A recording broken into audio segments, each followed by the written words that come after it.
Good day. What's up, Nimrod? How's it going, buddy? Morning.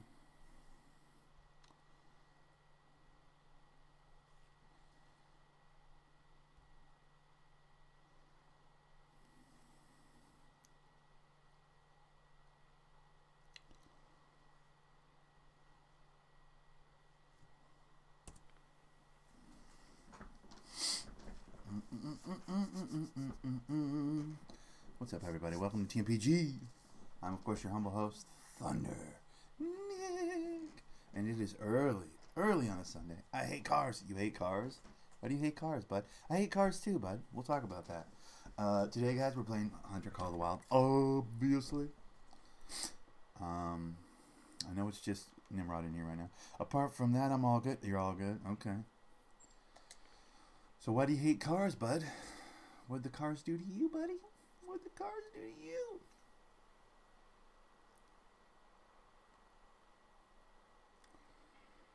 I think I might do a little Yukon Valley.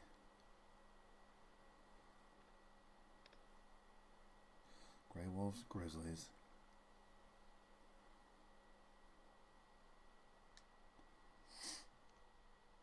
What happened to your... Wait, what happened to your car, bud? Did something bad happen to your car? Guys, today, I didn't go... It broke down. Oh, motherfuck. Well, welcome to my world, bro. Welcome to the Ground Pounders, my friend. The Pavement Punishers. We're an elite group of, walking type sorts that, you know. That's all I got. That sucks, buddy. If you're used to driving a car, I can imagine that change has got to be just the worst, dude. How much is it going to cost you? A fortune or what?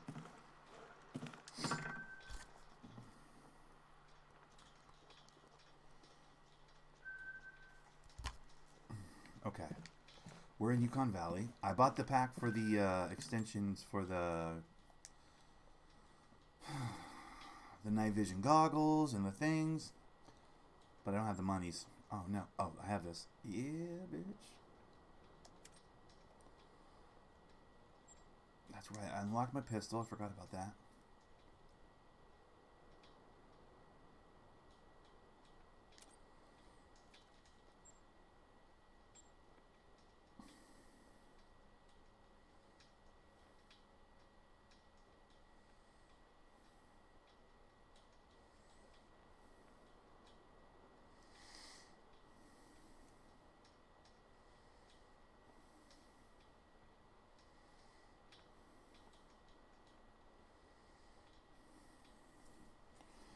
This is one of the things I got. I got this new bow. I don't have the money. What?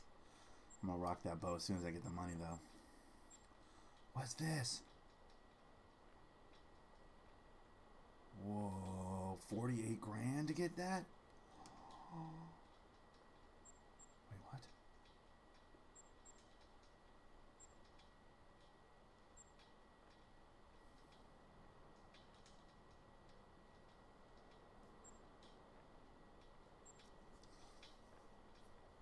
I'm confused. Tried fixing the new. Didn't work at all. Oh, no. That's not good. You gotta buy a new car? Whoa.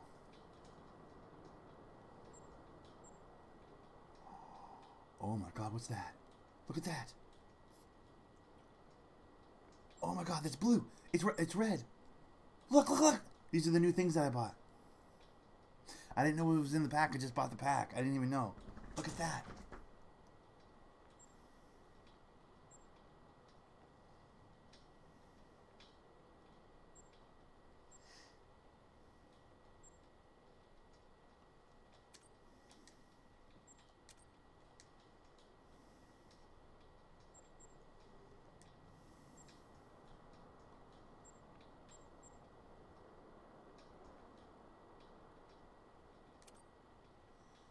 Yo. Wait. Oh, these are small game arrows and shit.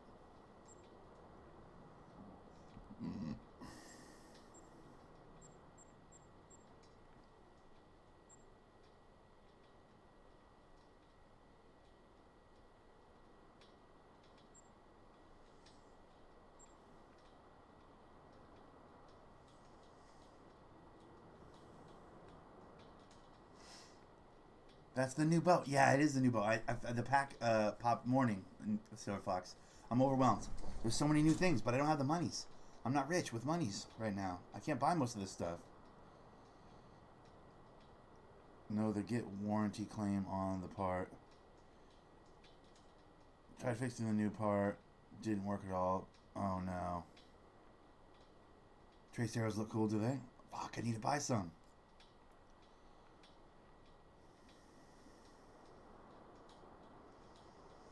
Okay, so I'll buy some of these then?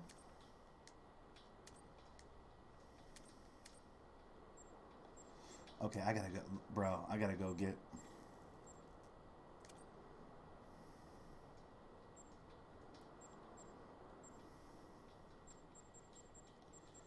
And then there's this one. That one's got the... Yep. Holy crap, guys. Okay, hey, Hawk's Edge. Beat it, nerd. We got good shit now.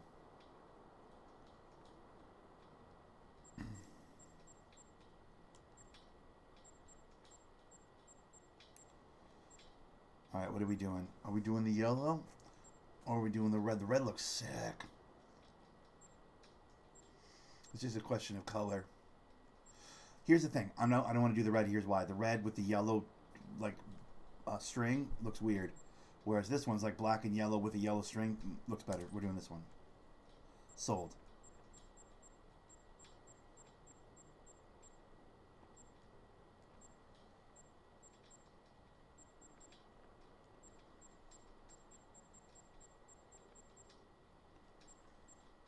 Wait, so this normal ass arrow, will it work? It'll work in that bow, right?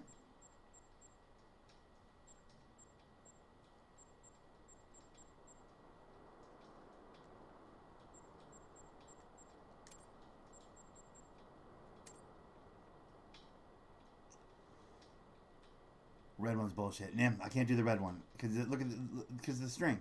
The string doesn't match, dude.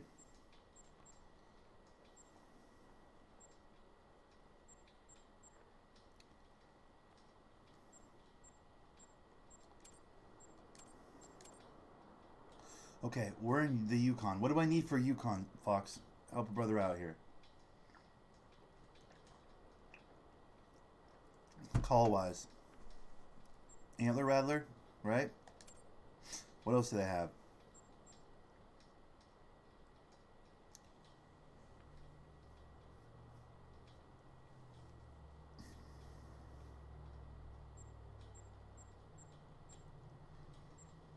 Is there red deer in the Yukon? I don't know what's in the Yukon. All in the Yukon.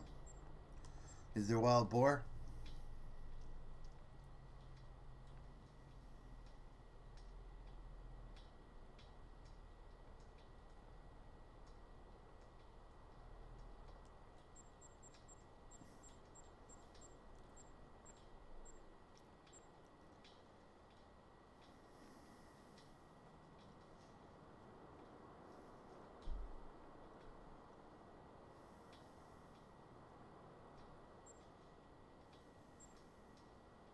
Moose, there's moose.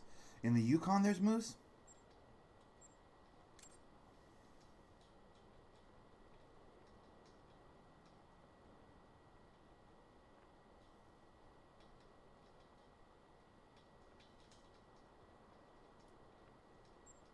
Bear, yeah, I have the bear one. That's here.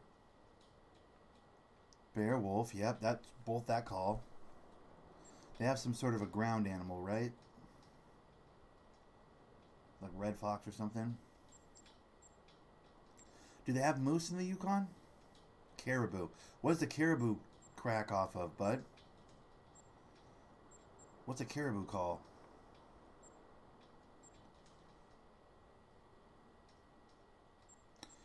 Okay, so I have... Wait, so the moose call will work for caribou?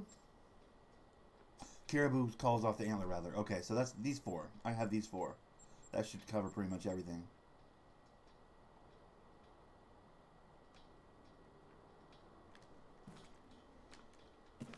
Okay. Sorry, I just... Hold on.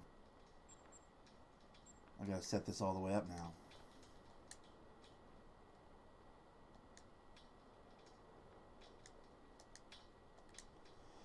don't need these anymore.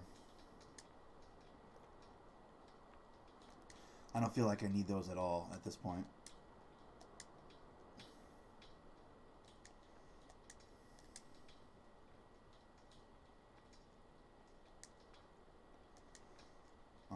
Antler rattlers.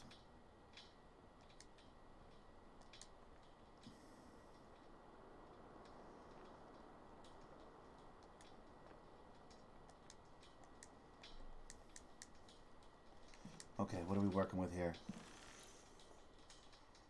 Oh, it's got a red dot, dude. Get out of my face. Bison, but there's no call for bison, right?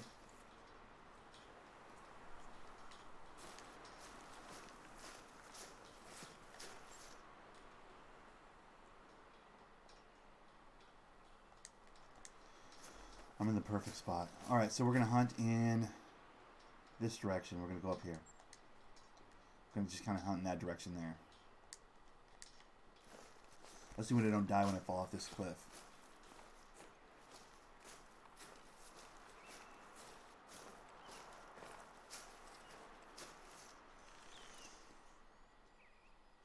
How does a rangefinder work? Do I have to be pointing at an animal for it to show? Because right now it's not showing. But it wouldn't show, right?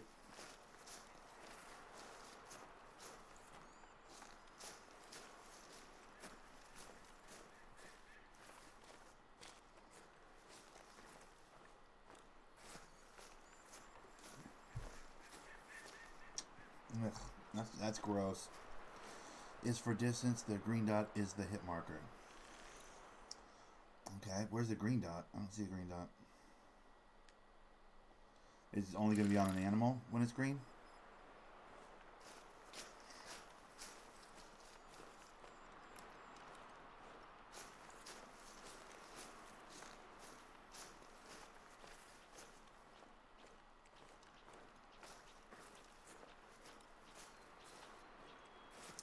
Dude, I hope it's not like the scope on the crossbow where it like I don't feel effective with it at all and I have to put it away because I like the idea.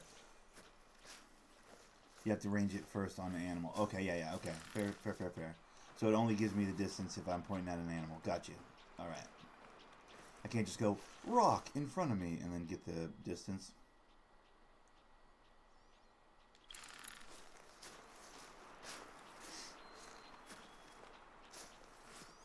Well, this is exciting.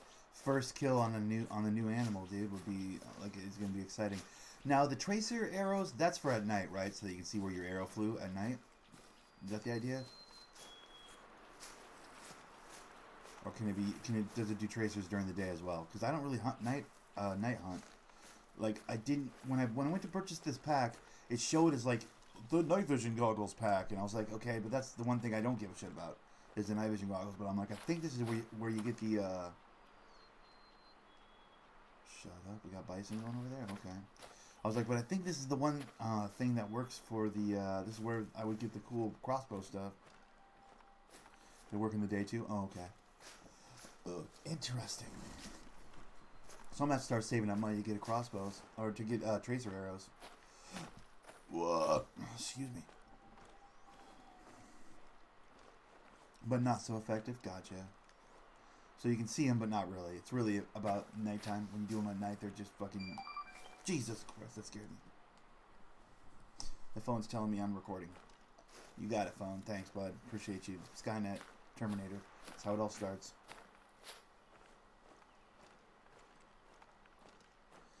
Okay, I gotta get out of this red grassy area, dude. There ain't shit over here, bro.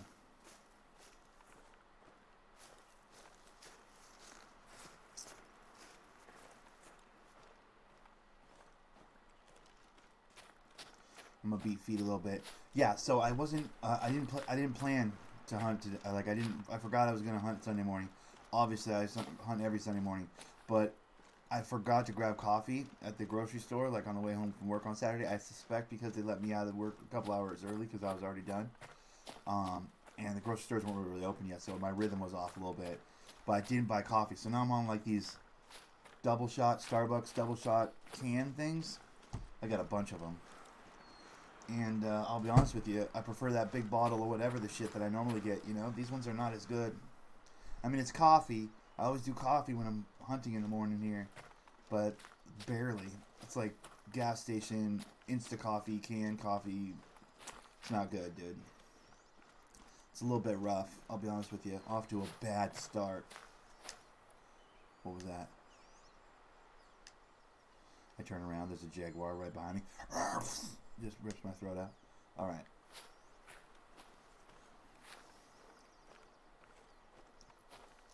But I also have mini donuts, dude. Get out of my face.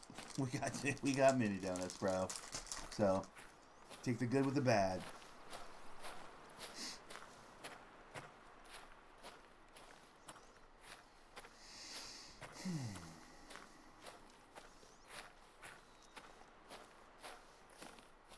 We got a wide open Yukon map to wander around. I haven't spent a lot of time on this map. As you guys can see, there's still really clearly defined paths where I've walked. Like, I haven't spent enough time on this map. I think it's the wolves. The wolves are kind of a deterrent for me. But now... Hold on, wrong direction. I'm not as concerned about the wolves now, because check it. Golden gun! Yeah! Ivory! Golden gun! This thing will shit all over him, dude. I don't think it's any better than the one I had before, but it's prettier. I know that. The fact that it's got gold sketch etching on it makes it hit harder, dude, in my mind. It's the Macho Camacho gun, dude. I finally got enough pistol kills to get my Macho Camacho, bro.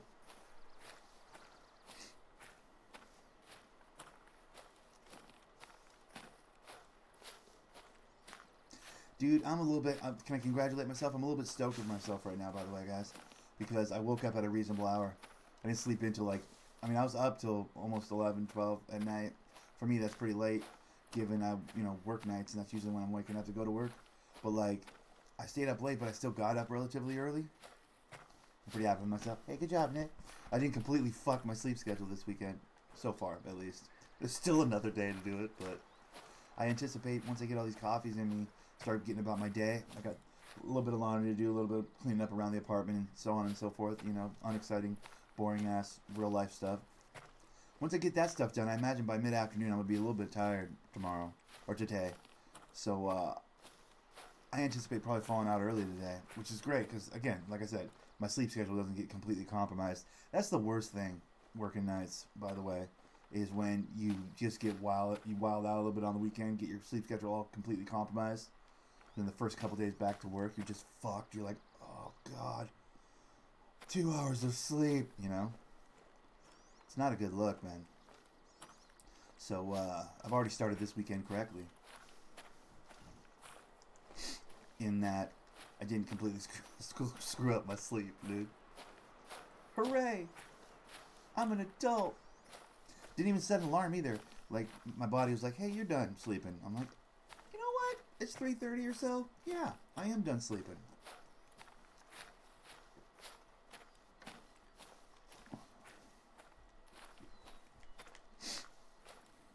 Pretty stoked.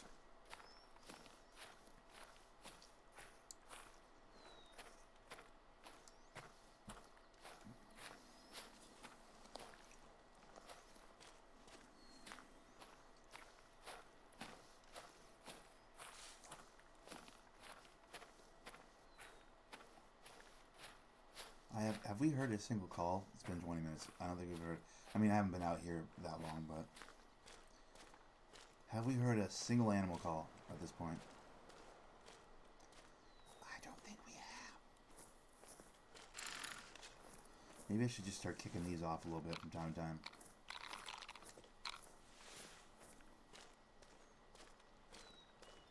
Honestly, with this new bow... Maybe I should have gone to a map that has lots of animals like Layton, but it's so predictable. I always go to Layton Lake. Always.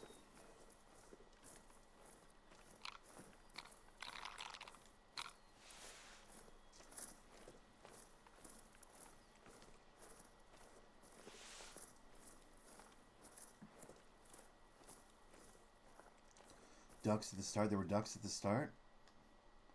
Oh, I didn't even hear them.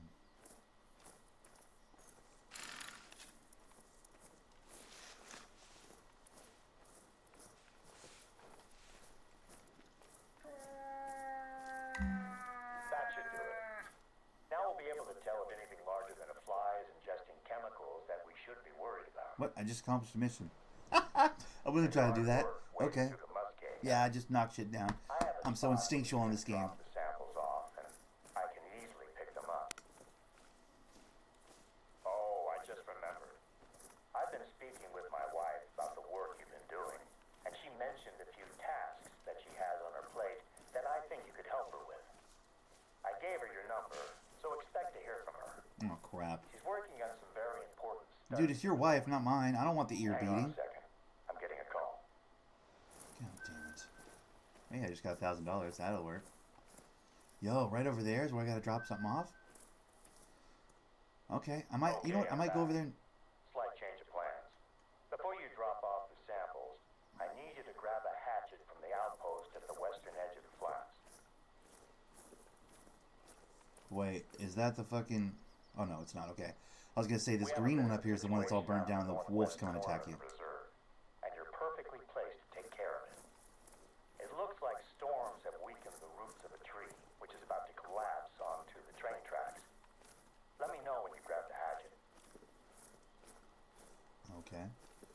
So now I'm your fucking errand boy, dude? I'm just trying to hunt, dude. You know? I mean, I get getting in with the warden and all, but I'm just trying to hunt, bro. Why the fuck I gotta be your errand boy? You want a pizza too? Thin crust, thick crust? What are you thinking? Fucking asshole. This guy's over here got me fucking running errands. I gave my wife your number. Oh, thanks. Bitch, I didn't marry her.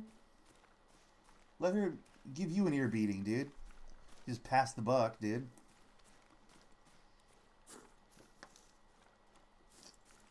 I didn't sign up to listen to her shit. I don't want her fucking phone. Why are you giving me your wife? You cuckold. Why are you giving me your wife's phone number, bro? That'll only end one way, dude. Banging her on a fucking freshly killed bear, dude. Skin rug. I mean fresh, like blood everywhere, dude. Meanwhile, he's sitting in the corner with a gimp mask on. My safety word's banana. You know what I mean? This guy's a real sick son of a bitch, dude. You know what I'm saying? What a cuckold, dude. I gave you my wife's number. Don't use it or anything. Bro, you're a sicko. I'm not into this kinky shit you're into, okay, bud? I'm just out here to hunt. Alright? I'm just out here to hunt, dude. Alright? I don't know what kind of sick game you got with your wifey, but I want no part of it. Okay, what's that? That's the moose. You sick bitch. Honestly.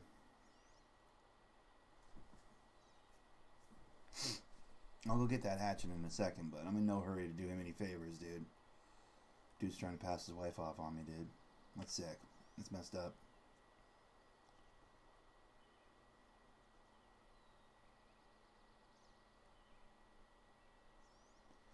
Now, do you suspect I could get the rangefinder to work from this distance, do you think? I mean, it's not a distance I can shoot from, but...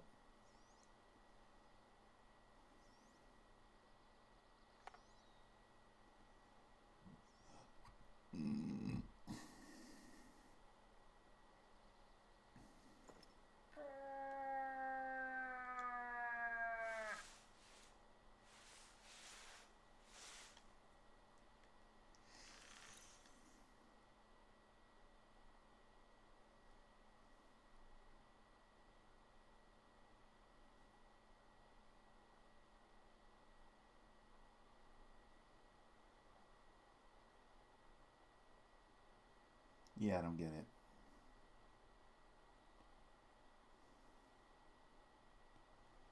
Like, if ever there's a time for the rangefinder to work, like, how does this rangefinder work? I'm confused. Up to 100 meters. Okay, so he's not close enough yet?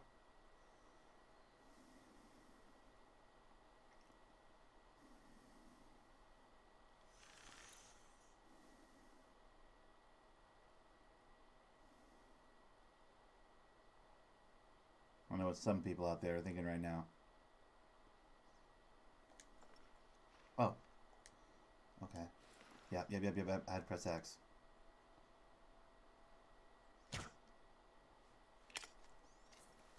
Dude, that's like cheating. It shows the drop off.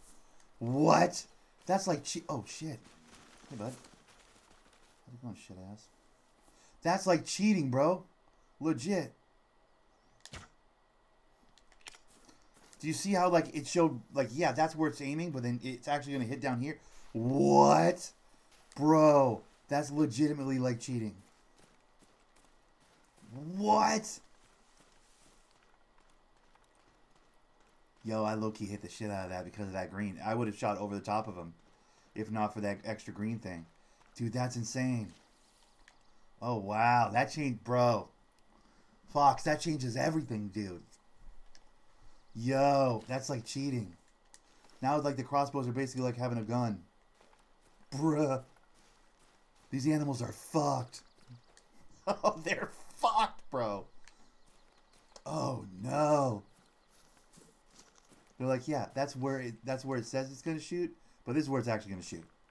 Wow. Uh-oh. I'm gonna fucking extinct some animals today, guys. Oh, shit.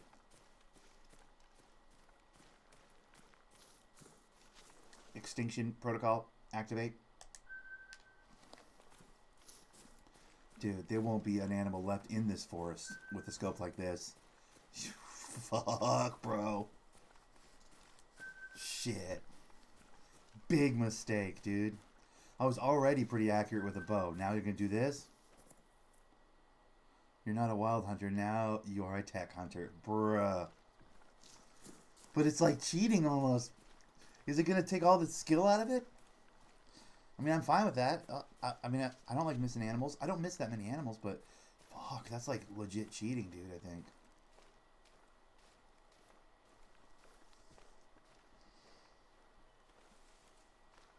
That's interesting, dude. Whoa. I do like it, though. And then tracer arrows are going to be cool looking, too, I bet.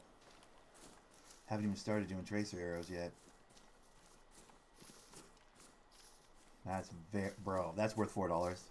That's worth $4. That was pretty good. Whoa.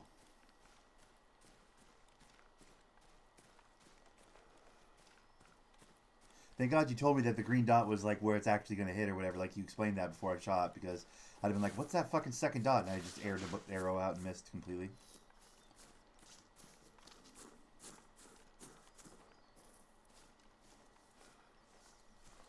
Bro. What? Dude, this, I'm saying, there won't be an animal in this forest, dude. They fucked up. Big mistake. Oh no, these are, oh no. These are not soft.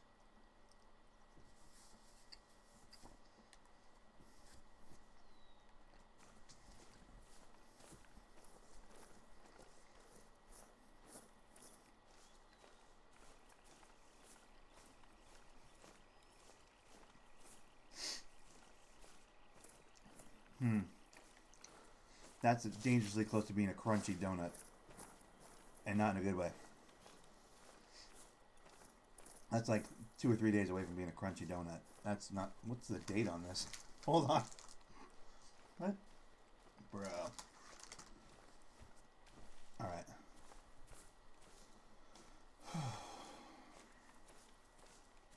Dude, that changes everything.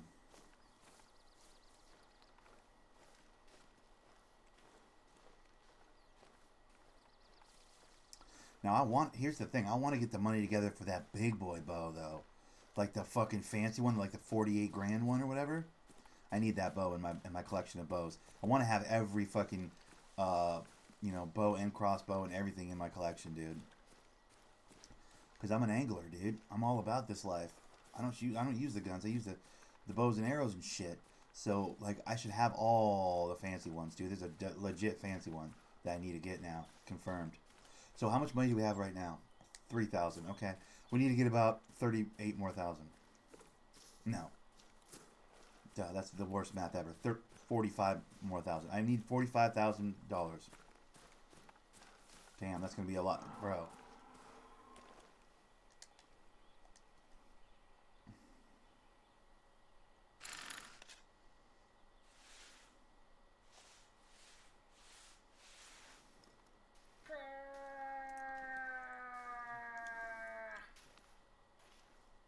What is that? Why'd that glitch right there?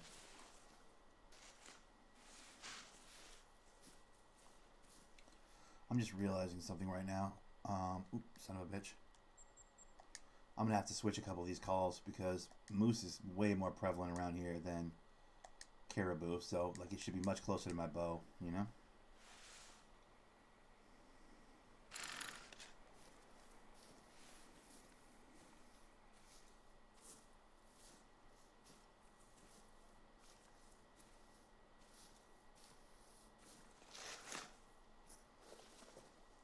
But yeah, first impression, sold.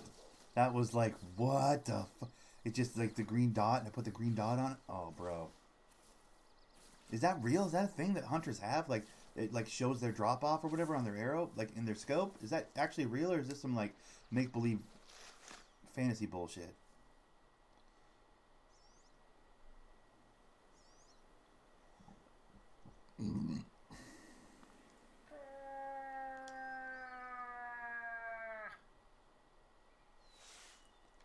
Ooh, bro. That's a good looking one, dude. Come here, sweetheart. Yeah, it's got good looking antlers on it.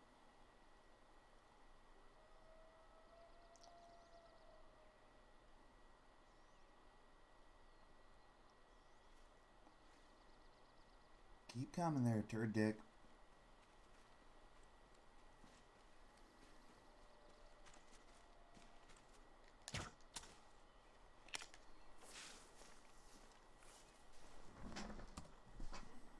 Bruh. I'm just saying. We're on something now. Uh-oh. Uh-oh. The whole forest is in trouble. The whole entire forest is in trouble, bro. Uh-oh. Holy shit. Gold medal. Shot him in the face. Directly in the face. What? Oh, no. Oh, I'm gonna put that one in Trophy Manager.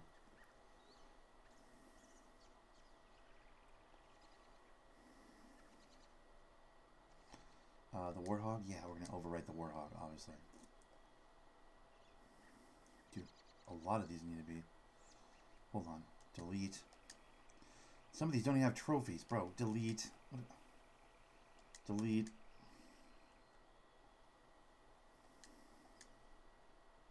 These are all just waiting to be taxidermized? Damn, I don't have the money, bro. I'm poor as shit, man. These pelts are just going to waste in here, man. Alright. Well, at least those ones are all... You know, some kind of... Yeah, I may have to use a bow now. Bro, it's like literally... It's like... It feels like cheating to me at this point.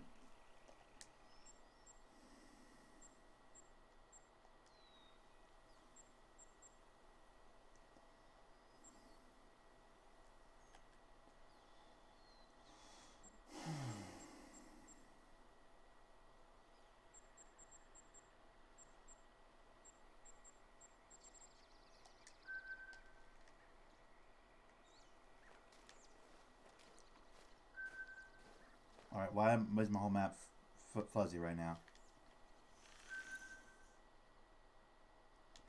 Come on, game. Catch up. Look at this. Do you see this? It looks like I'm looking through foggy glasses. What the fuck? Better. Okay. Wow, that was weird. It fucked me. The screen was fucked up a little bit there for a second.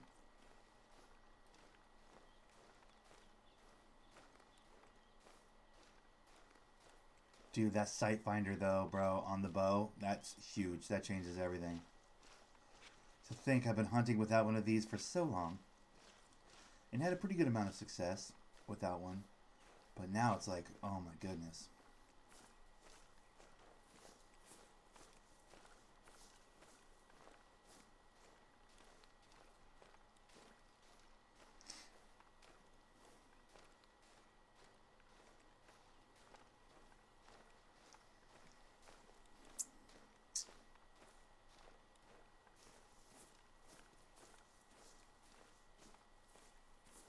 Oh crap.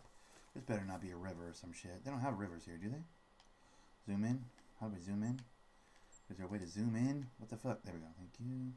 Okay, yeah, no, it's just I'm in the pit of the river here. Or the pit of the, what do you call it?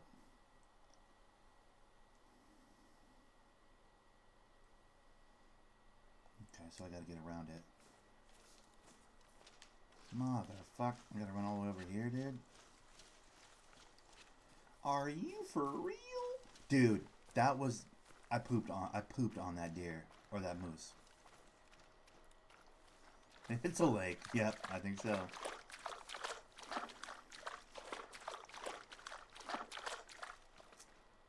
I didn't think there were big old rivers on this one. Alright. Going up, I'm heading towards the top left corner. I don't like the top left corner. That's why I've literally been attacked by wolves 4 or 5 times. Every time I go near that corner, I get attacked by wolves.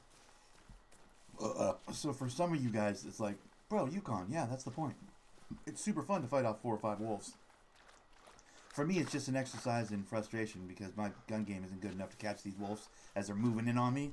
So I end up just getting... And I die, and I'm like, ah, son of a bitch.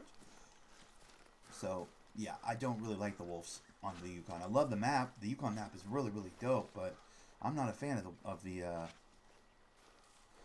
yeah, that right side is a river. Where?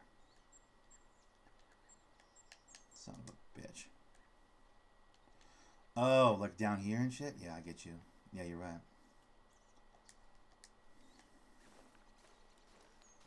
Some of y'all probably have a great time with those wolves. You're like, yeah, come get it, 4 or 5 of you guys. I'll fuck you all up. Use the tripod. So I haven't bought the tripod yet. Bro, that was the other one I was thinking about buying as a tripod.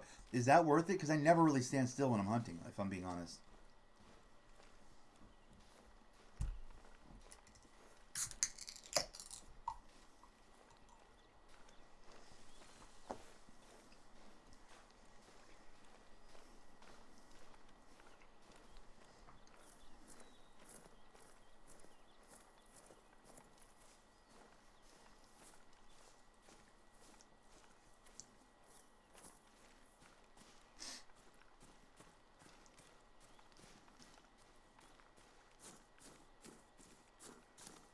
What all is in the tripod pack? Just a couple of different tree stands and a tripod?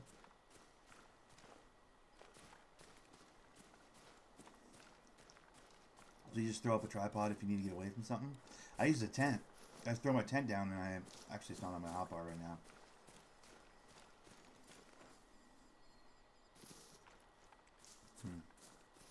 I'm not sure how worth that would be, even if it's just $4, which is it'd only be like $4.41 or whatever. That's it. That's the other thing that's beautiful about this game is when they do a little... Oh, good lord. I'm allergic to having so much fun. Okay, sorry. But the beautiful thing about this game is when they do... I'm going to sneeze again. God damn it. Come on, dude. I hate involuntary physical reactions. It's the worst. I hate sneezing. Alright, lost my train of thought completely. Sup, lights out. Yo! What's good, bro? I hate standing still in this game. So while it's only $4, and credit to this game for always putting out their DLCs for like $4, which is so cool. They're not trying to gouge you. They're not trying to take all your money. They're not The Sims. Here's a dog for $40. You fucking assholes. But credit to this game for keeping it nice and cheap and inexpensive. But at the same time, that's $4 that I don't know if I'd ever really use the tree stands. You know what I mean? Maybe I would. Maybe there's spots where I really like to hunt that I could tree stand up and just sit in all day and hunt. But more realistically, I probably would just end up never using them and feeling like, why did I spend that $4? You know? I mean, $4 isn't a lot of money, I guess. But and a part of me does want to just have all the DLCs for this game because good for these guys for making a great game that I thoroughly enjoy. You know? Like a part of me just wants to represent and support. You know? Like, oh, you're putting tree stands out? I don't use tree stands, but here's $4. Keep putting out good shit. You know? I don't know. I feel like Apex, whatever the fuck, the company, I think it's Apex something, is the company that made this game. I feel like they probably made enough money, right? Because they made that second game, that Generation Zero game that I bought, that was the biggest mistake of my life. I hated it. Fucking, it's this game, but there's giant robots to kill. I'm like, what? I for some reason, I thought it was going to be good, but I just did not enjoy it at all. Like, I don't get, like, there's no place... To me, there's no place on a beautiful map like this for fucking giant tech robots that you have to shoot. Like, that part of it didn't really resonate with me at all. But, you know, a lot of people liked it. I did not like it. I was like, this is the worst. giant robots that you have to fucking run around from and hide from and shit. I was like, what the fuck? Just imagine through the tree line right there comes a giant fucking mech soldier that like shoots laser guns and shit. And you're like, what the fuck? And you gotta like run and hide. It was very weird. It's basically this exact game, but with, instead of animals, giant robots. I don't know. I bought it. I didn't play it for more than like an hour, I don't think. I played it like an hour and I just couldn't. I didn't like it. But my point being, they made enough money, I think, off of this game to be able to make that second game, which was the robot one. So I feel like they've probably done okay financially, but even so, a part of me just wants to get, like, Nimrod with the yep. Like, a part of me just wants to get all the DLCs on this thing. Because it's just such a cool game, you know? Alright, so that's neither here nor there. We gotta go over here to this lookout place right here up on the ledge. And grab a hatchet, apparently. So let's get that done since we're almost there.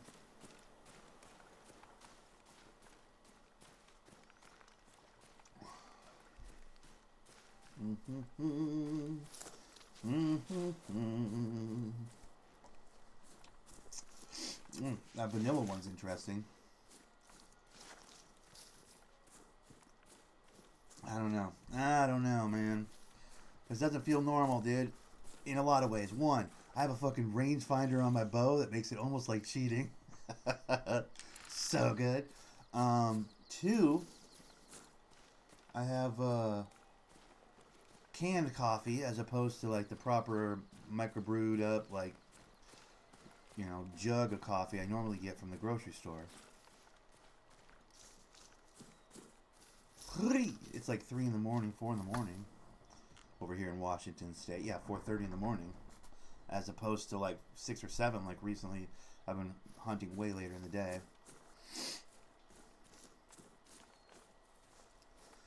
Kind of strange, dude. Okay, there's a hatchet in here for me. Where's this hatchet at, dude? Hatchet? Is it like on the porch or something? There it is. Give. You got the hatchet? Mm-hmm. Great. I hope our visitors haven't been using it to open their beans. You're gonna need a nice sharp edge. It's small, but it should do the job. There's a lake just to the north of the flats. I'll be flying over it on my way home. If you drop that stuff off there, I can jump out, grab it, and get it to one of our ecological research teams today. Instead of you having to walk around with a bag full of droppings and swamp water. Alright. I can get down with that, bro. Wait, do I have bags of shit on my back right now? I do. From the moose poop and stuff they had me picking up. Yeah, guys, if you're just joining us, welcome. I'm picking up moose poop and hatchets today. But I also have the new DLC, the new high-tech Hunter DLC or whatever. I got a new bow with like a rangefinder on it. It's pretty fucking sick. And I got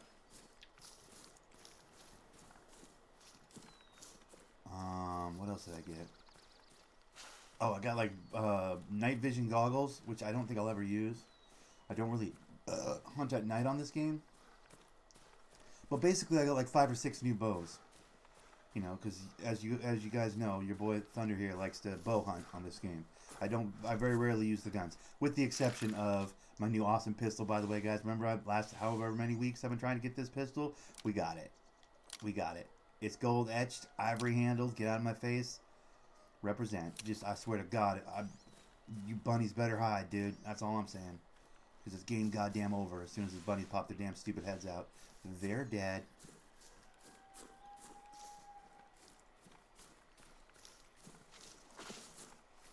Yo, what's that over there? One situation where I might actually need binoculars. It's right there.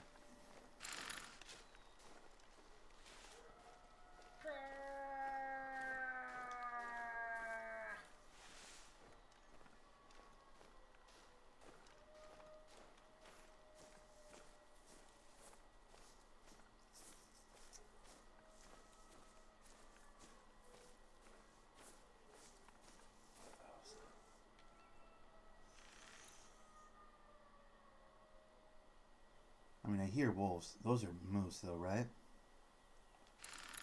Those are like guaranteed moose right there.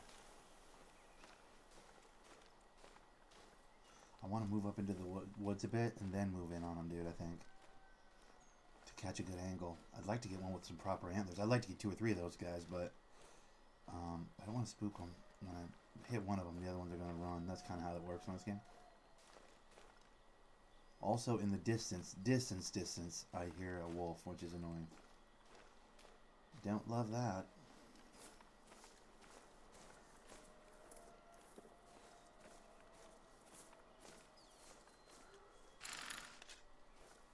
That's a nice pocket of moose right there, though, I'll be honest.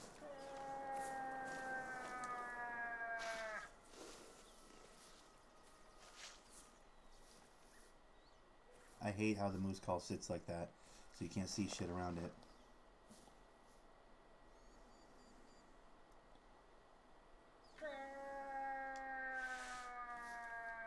This tree doesn't work. What up, Paul? Morning, bud.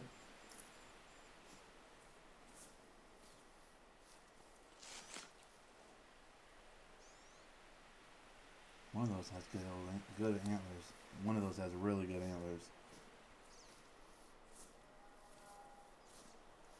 Probably that one that's yelling at me. Nope, those are just mating calls. Nice. They don't even see me. Hype. Okay. I need to get in here on a tree, get the proper cover I need, but also have visibility. That looks like it's going to be this one. This one's really good for that.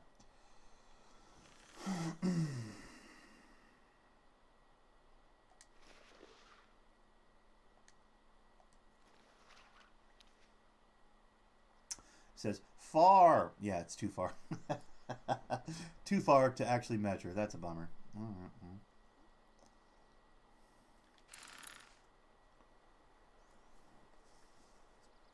How far away is that rangefinder? Pretty fucking far. My rangefinder's lazy, dude. It's like far. Hey, thanks, rangefinder. I wasn't looking for an actual number from you or anything.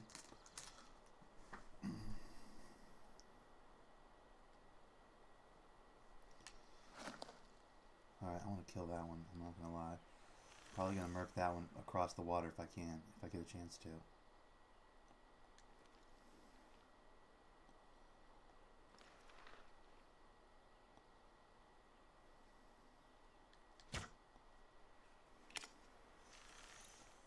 Yeah, see, that's cheating.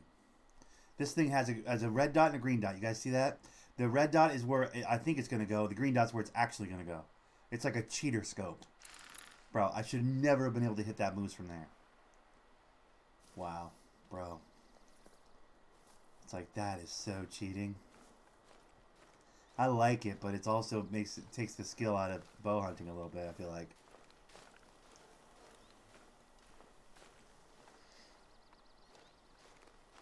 I don't know.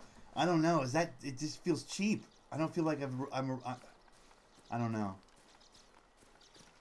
I'm definitely gonna rock it. I spent $4 for basically these handful of new bows and this scope, right? That's what I spent $4 on to get the DLC, but it does kind of feel like it's fucking hijacking the reward system a little bit. You know? Like,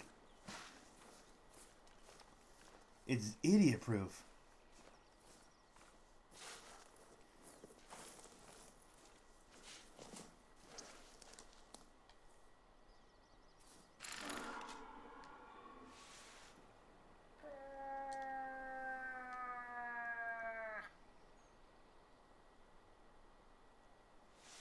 This makes it so easy now. This makes it so goddamn easy.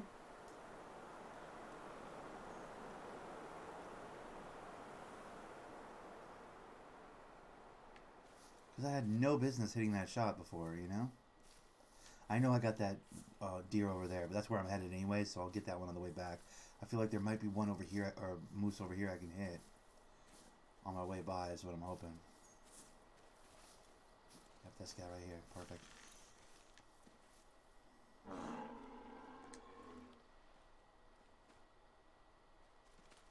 Fuck.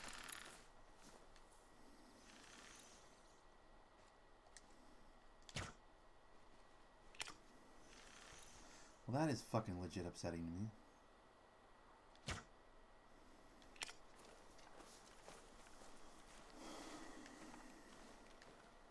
One thing I don't like about it, though, is I have to press X before I range find. Like, before I can find the range, I have to press X. And in doing so, I stand up. Like, if I'm crouched in a corner, like hiding in a corner, watch. When I push the rangefinder, I stand up. It's weird. I don't know about that. I don't love that. That part is kind of dumb, I feel like.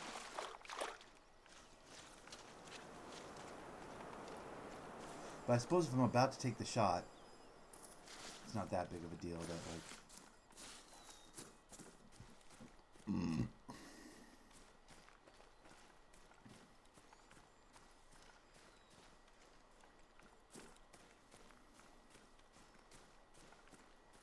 Okay, I was going to say, where's the blood? He did. Right over here.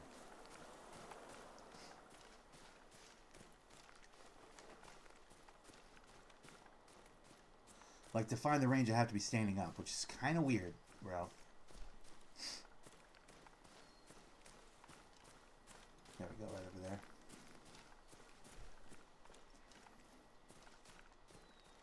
That's my moose. Now I'm going to run down that other moose that's over there as well, even though grabbing this moose is putting me right in the correct line of whatever the shit for the other one. I want to go over here and see about that other one I hit from across the river. Oh, hold on, what's that? Ooh, a little boo in my life? Let's get it. Now the caribou is going to be antler rattler, right?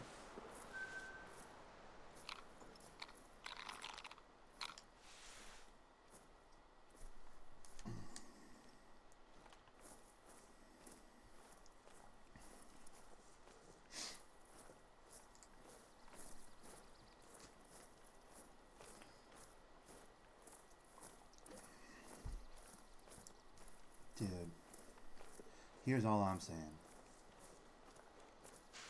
I have a cheater scope now, so everybody's in trouble. That's all I'm saying.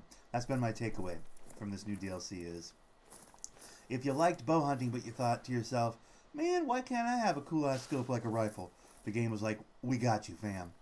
Here's a cool-ass scope that will make you feel like you're using a cheap-ass rifle when you're really trying to use a bow because it's more difficult. It makes the game more fun for yourself. Fuck that noise. We're going to give you a god scope that can pretty much make you hit shots you should never be able to hit.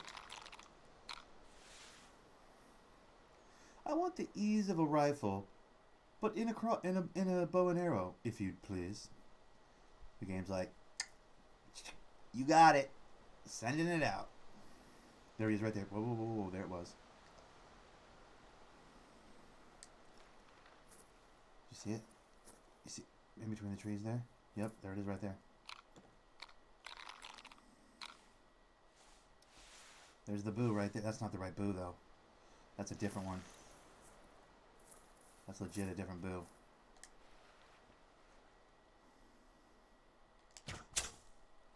So sorry. Is that the right one? Oh, it has antlers on it. That might be the right one, actually.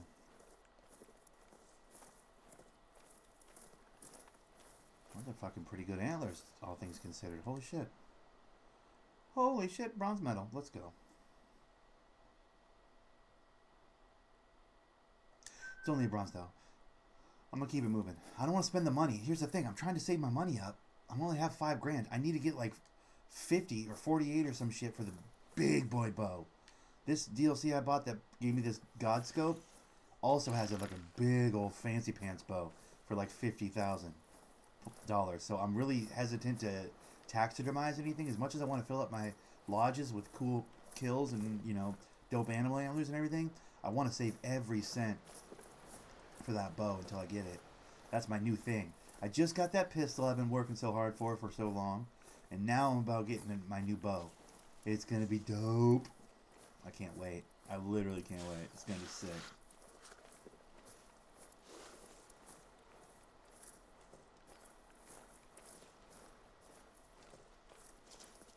Do I think it should have been free since I spent $4 on this fucking goddamn DLC? Yeah, but still.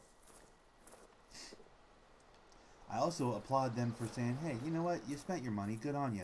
But also, do the work. Some part of that actually speaks to me a little bit as well, though, if I'm being honest.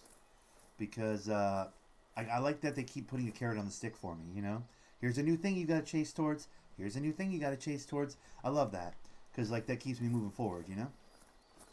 The game doesn't ever start to feel truly stale because as soon as you're like, yeah, I get it, rinse, repeat, we're hunting again. Like, which to me has never really gotten boring. But if that was to get boring, they've done a really good job of putting stuff ahead of you, you know? Like, this will cost this amount of money, unless you're just one of those guys that plays this game all day long and has $500 bazillion, in which case there's no real carrot on the stick. But if you're somebody like myself who plays it like once a week, maybe twice a week, for a few hours, amassing the kind of fortune to buy all these cool, you know, bows and arrows and rifles and scopes and all that sort of shit, and getting to the overall level on the game to unlock said things, bro, they've done a pretty good job of setting your path up just far enough away that, like, now, ooh, you want that? Yeah, just a little out of your range. You're gonna have to work towards that. Oh, you want that? Just a little bit out of your range. You're gonna have to work towards that. They just do a really good job with that. I'm pleased with this developer. Even though their second game, that Generation Zero, was hot garbage. I didn't like it. Another map? Oh, this is what I'm talking about, Fox. This is what I'm talking about, bro. I love it. Now, what kind of map do we want? If they're going to do another map. That's what I'm wondering. Because we got a couple of safari / jungle. Ooh, a jungle one would be really cool. Have we done a jungle one yet? There isn't really, like, truly a jungle map yet, is there? I think that'd be kind of sick. Do like a like an actual jungle map. I mean, I know they got the Paraguay or whatever the shit, and then the safari one with the lions and stuff, which everybody really, really liked, which I get it. Hunting a lion was pretty cool. That map as a whole, I just think, is a little too bland for me, but... The sample's ready for pickup? Fantastic. I'll be over that way as soon as But have they really done, like, a dense jungle? Appreciate the assistance. Yeah, they just don't stop. The devs are really good. Yeah, for real. Might not be glamorous or exciting, but it's part of a massive effort to maintain the balance of life out here. It makes a big difference.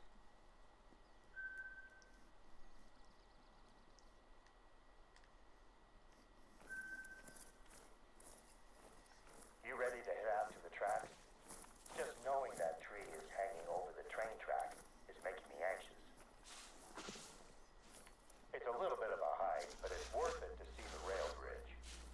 Let me know once you've found the tree. With any luck, it won't take you long to clear it out of the way. Alright. I'm just running down missions and killing on the way. Well, to be honest, Nick, sir, humans don't hunt the jungle. Well, fair enough, Paul. You make a good point. I get that. But that doesn't mean we shouldn't try. That doesn't mean this game shouldn't attempt to pull that off. I think if anybody could. Only a rumor, the Australia map, maybe. Okay. I feel like that'd feel kind of like this, not the Safari one, but the pierogi one or whatever the shit. You know the one I'm talking about?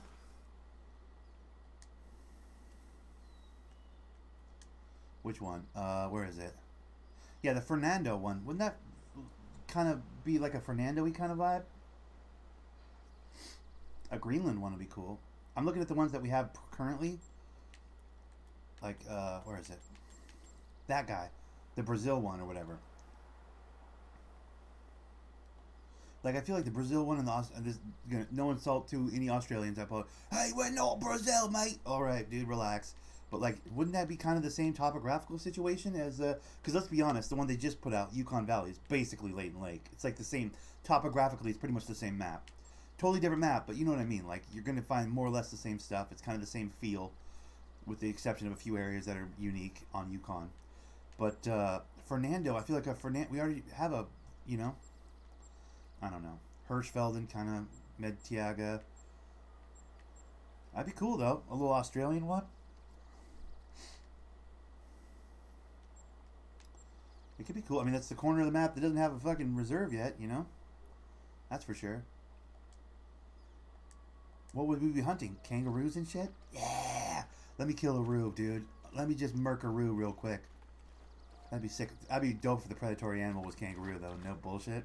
Just comes up with boxing gloves on it, starts fucking... Oh my god, that'd be great. I would never stop laughing. Yo, for real, there's gonna be kangaroos?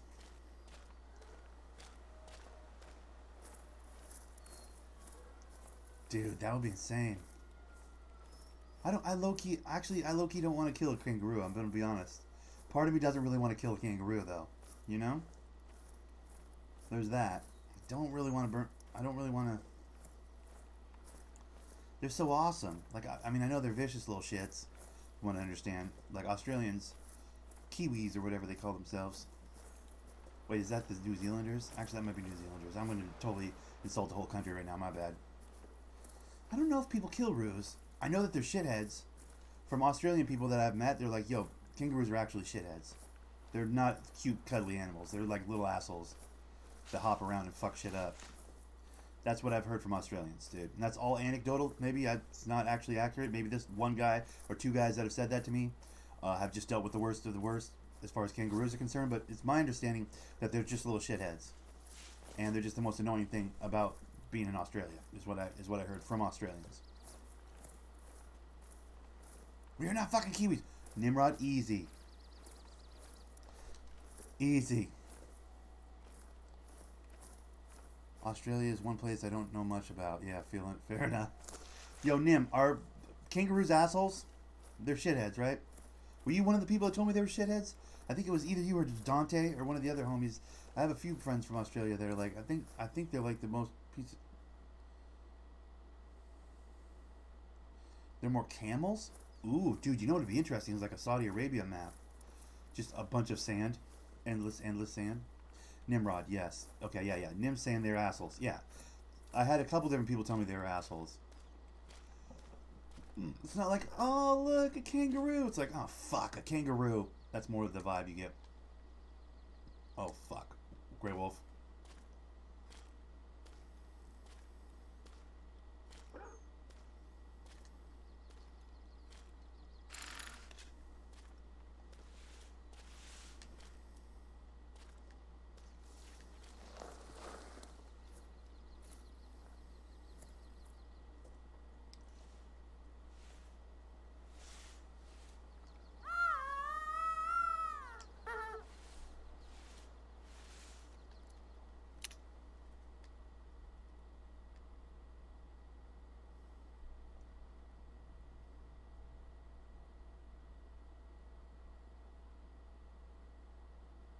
There's a Lottie-Don through the forest. Yes, roos suck. They're just, I guess they're like the coyotes of Australia. Like, everybody's like, oh, coyotes, like Wile E. Coyote. Like, no, dude, coyotes are fucking terrible. They kill small animals. They'll fuck up your kid if he's out at night. They're just the shittiest little fucking assholes. They'll tear up your backyard or your garbage. There's been reports of one coyote pretending to be injured and limping so that other coyotes could come around and attack from the side. Bro, they're like fucking raptors. Actually, I don't think coyotes have a, oh, how cute reputation anywhere, really, to be honest. But, like, I think that roos do definitely have that reputation, and they're just not. They're just shitheads.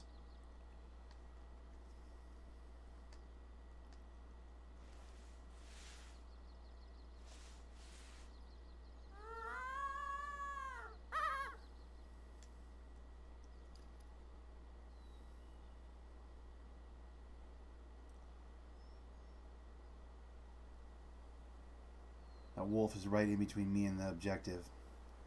This is not good.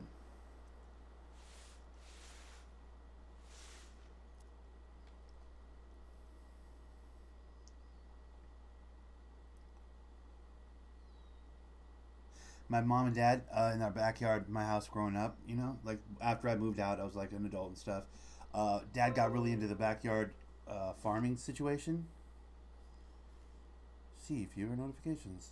What the oh, come on. Don't do pop-ups on me while I'm trying to stream. What the fuck? My computer's trying to, like, inform me of the new hot things. Get the fuck out of here. My old man got really into, like, I mean, he's always been a green thumb. My dad, like, built a greenhouse, you know, has a 4-tier backyard full of, like, different plants and flowers and stuff. He really likes that shit. My old man's the soft touch with the nature and stuff. That's his favorite thing.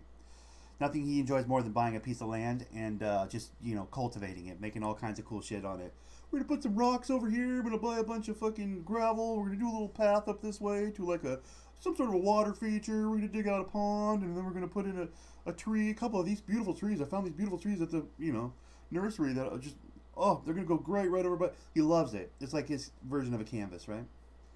But anyways, the old man at one point got a wild hair, you know, a number of years ago now, to get a bunch of chickens. So he put in a hatch for them. You know, what do they call that shit? The fucking little shed or whatever for the chickens. And he got a fuck ton of chickens. He turned the backyard into a goddamn, you know, Foster Farms chicken colony, dude. Bro, the raccoons got up in there. Fuck. I was over there one weekend, again, quite a while ago. And he wanted to show me the aftermath of the raccoons. He's like, you think raccoons are cute little burglars that steal your trash? He's like, look at this. Bro. A coop. Thank you. That's what I was looking for, Silver Fox. A coop. Yeah, he built a chicken coop. He gave them a healthy portion of the backyard. Like one of the tiers of the backyard. To fucking use as their home and shit. Bro, the aftermath of this raccoon attack on these chickens. Whew. Cute little burglars will steal your garbage or rip the fuck out of your chickens. Like, bro, it was feathers and pieces of dead chicken everywhere, bro. It was more than one raccoon for sure, but it's amazing how some animals have like this reputation and then you see the actual reality of their existence and you're like, whoa, bro. Alright, that wolf's got to have moved off by now. If it hasn't, I'll shoot it in the fucking face. I'm just going to walk around with this pistol for a while. We're going to make a hard play for this objective. I want to get this objective knocked down before I start clean hunting. I'm probably fast travel across the map. I don't like how I'm hearing a bunch of wolves. I feel like I'm heading towards the wolves right now. I feel like they're putting me near the wolves right now. They are putting me near the wolves. They're on purpose putting me near the wolves right now. Which I don't... Oh, fuck. We're fucked. Okay, that didn't even put the wolf down. What? I'm dead. No, that should kill it. That should kill that fucking... You want to fucking start something up, bro? They're not even... Bro, they're not even scared of my gun. What the fuck? I'm dead. Oh, God, please! I'm good. Oh, God! Please help, please! I'm done. I'm dead. Run away. Run away. Oh, God. Please help me. Like, how is he not... Son of a bitch. I knew that was going to happen.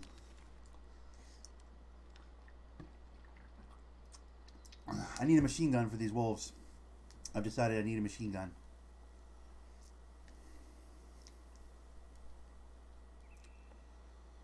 Rip. Yep. Legit. And now I'm back here, like 200 kilometers away from it again. Fuck. Is there something closer I can jump to? There isn't. This is as close as I can get to that. Alright, well, here's the move then. Looks like we're going to do a little... What was that? Ooh. Looks like we're going to do a little bit of...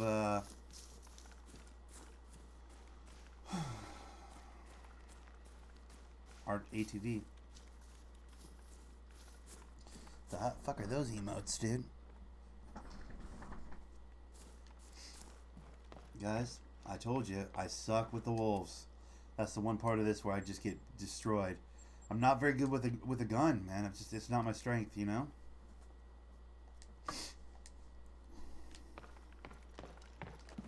Alright, where's my ATV? There we go. Come on, buddy. Let's ride. How do I...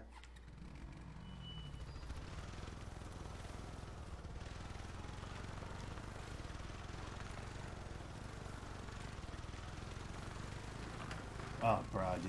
I really do love the weather in this game, yeah. On this map in particular, Yukon is, like, so perfect. It's basically like all three of the existing maps together, you know? Forest maps together, by the way. Like, it's Medveded-ish, it's Leighton Lake-ish, it's a little Hirschfelden-ish in some spots. It's kind of like a beautiful combination of all three, which is really cool. Because each one of those maps I just... mentioned has like its own unique cool thing about it.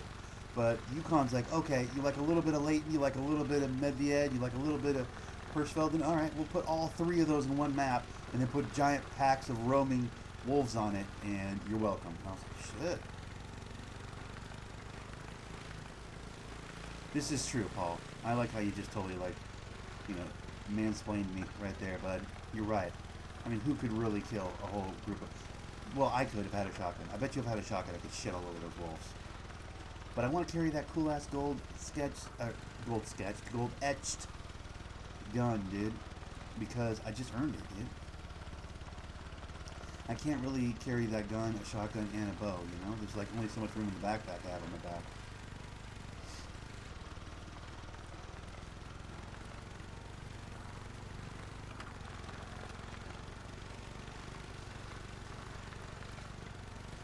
I did shoot like a couple of those wolves though. You saw how bad my shot was in a crisis situation, right? But like, I did actually hit a couple of those wolves, and they're like, "Yeah, cute gun," and they kept charging me. It's like, bro, what the fuck?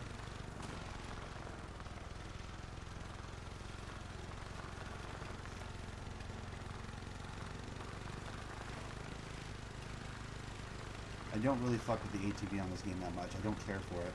It scares off animals. Like, you know what I mean? I'd rather do the walk. But in this case, where I've just traveled basically 2 kilometers and then, like, got killed, I'm not trying to take all day getting back to where I was, you know? Like, I want to get back there quickly. I want to accomplish this mission. And then I want to move off to a different part of this map and do some real hunting, you know? Assuming they don't send me to another spot.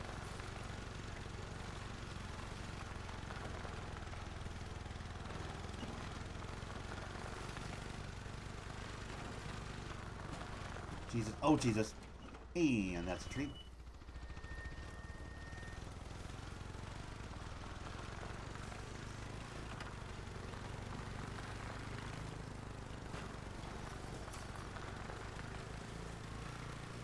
We're getting close to the tree that's threatening to fall onto the tracks. Guessing it was loosened in a recent storm. Yukon Valley tends to get a few lightning storms each summer. Almost can't even hear it over the ATV. Job of preparing. So we only saw a couple of small fires that went out on their own. I've only ever seen one landslide. Oh my god, really? And that was from the air. Even from up there, it was a shocking display of natural force. It was all I Not could do to 550? land Oh, the plane okay. before the storm overtook me. Some of my team are still recording. It's hard to tell what caused this tree to tip over. I heard reports of huge trees. I guess the big question is now is the farthest angle. But I must cut down to get the job done. We're lucky to have such isolated accidents. Other reserves have reported landslides.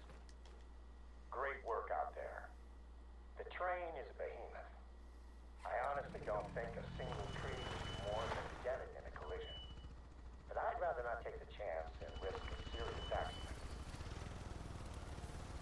Speaking of the train, it's due to pass Not by at any 550. moment. Dude, either way, like, Clear the track by you see coyotes. Up here, you see coyotes if you're out at night. keeping that railroad open is a big responsibility. Not so much where I'm at, but like where I grew up, like the suburbs over by the... But the bridge brings tourists in from all over the place. I'd like a good picture of the bridge. One that we can put on our website. See if you can snap it while the train is passing over it. That'll look great. That looks like a good spot to take the photo. I used to come out to this corner of the reserve with my family. We'd spend long Don't drive the ATV in that tunnel? Why? What happens? my youngest daughter, Kara, how to shoot. My older daughter, Deanna, was still an angry teenager who needed convincing to take part in any activity. She'd always be laughing and having fun by the end of the trip, though. Does it kill you to go in there? I know I'm at the top of the map right now. Those trips are some of my favorite memories. It brought us all closer as a family. Being alone. Why don't you tell me your life story, you fuck? Can you run a train through here or what? It disappears and you get stuck? Oh, really? Huh.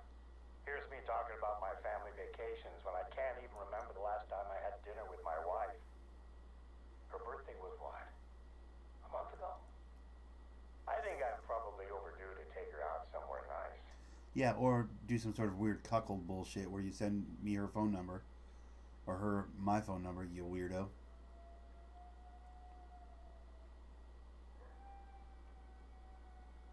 I hear wolves.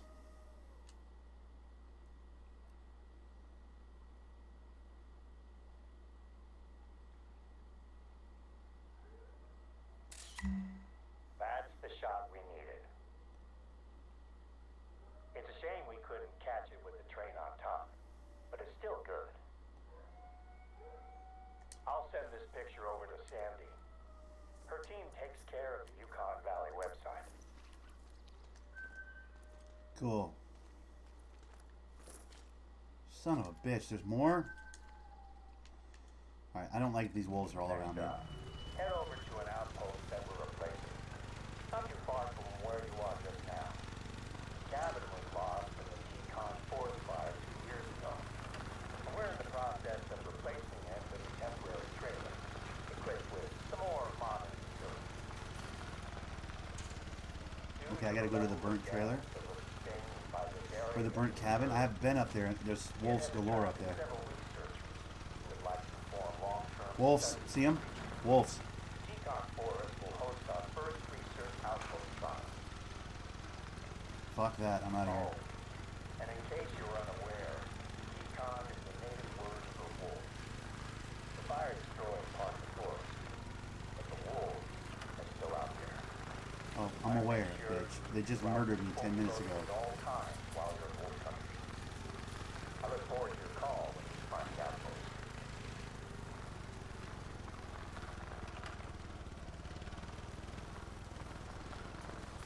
Right into the water, Joe. I'm gonna go around.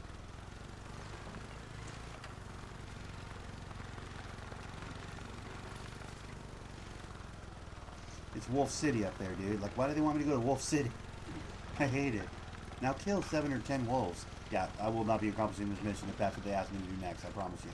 That will not happen. I will not be able to finish this if they ask me to kill a bunch of wolves. I don't have what it takes to kill wolves, man. They always just murder me, dude. They're my kryptonite, dude.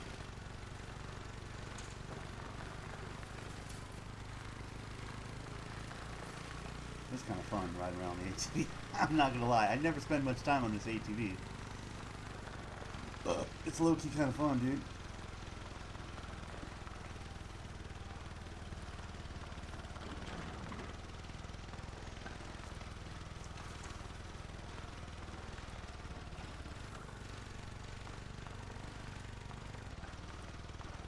And many states, other states promote it. Yeah, it's true. I think Washington is a state where we can kill wolves. I think. I'm not sure. I'm not sure what our rules are on that, but I know you can get tags. I think you can get tags for wolves up here. I'm not 100%.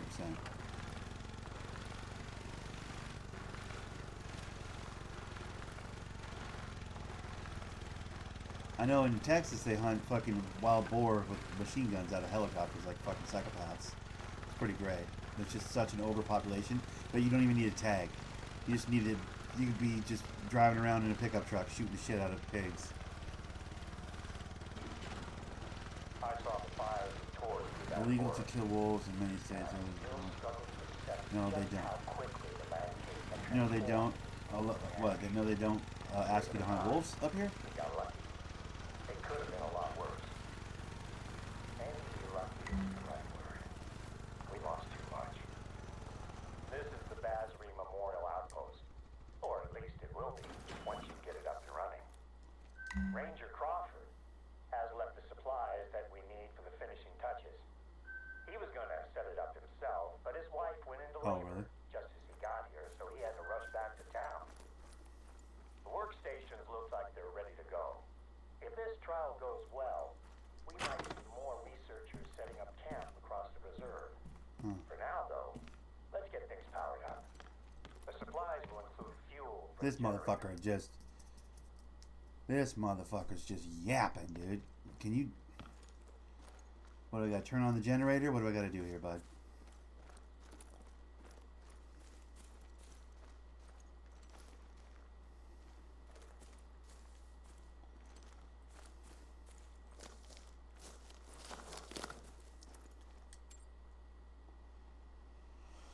Dude, I'm so far away from my new bow, but look at this. This is the bow I want. Hold on.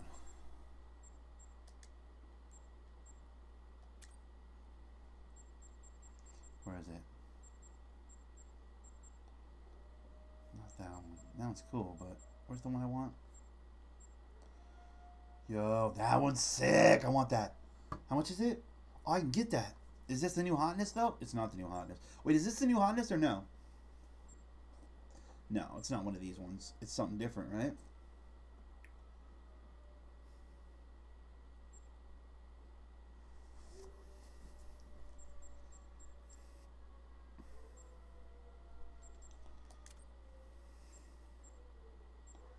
Is it this one? Wait, I already own this? Okay, that can't be that one.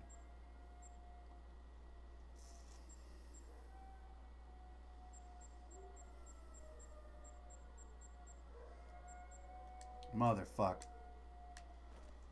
Alright, how do I do this mission? Is there a way to do this mission? I got wolves, man. I legit guarantee to have wolves right now.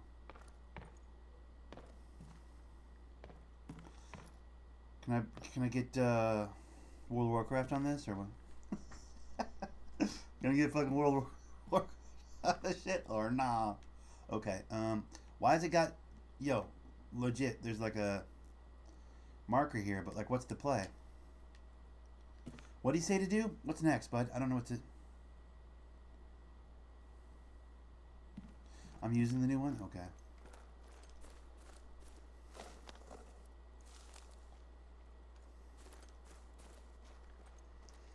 Grab the gas? I thought so. Just stick a little fuel in the generator and fire it up. And we're in business. Good. I'll let our researchers know they're welcome to visit when they're ready. Of course, Alexander Olsbo. What's up, buddy? Just like any other outpost. Place to hang your hat. Alright, so that's mission done, right? Now I can get the hell out of Wolf City over here? The outpost is just the first part of our restoration efforts. Motherfuck, come The on. supply should contain a couple of things that you're going to need for your next job. Planting new saplings. Take the bag of spruce saplings and the shovel, and let me mark a spot for you on your map.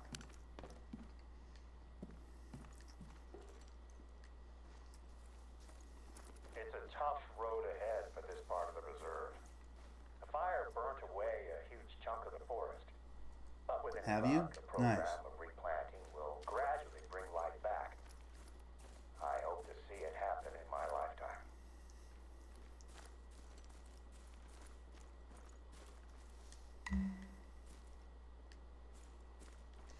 Alright, let's go plant a tree, dude. We're Johnny Appleseed now, apparently. I just need to get a pot on my head.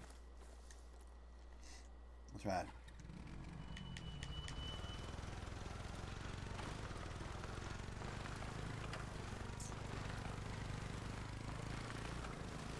I just been playing on my Saturdays, or Sundays rather, like I do, Alexander. You know how I get down, buddy.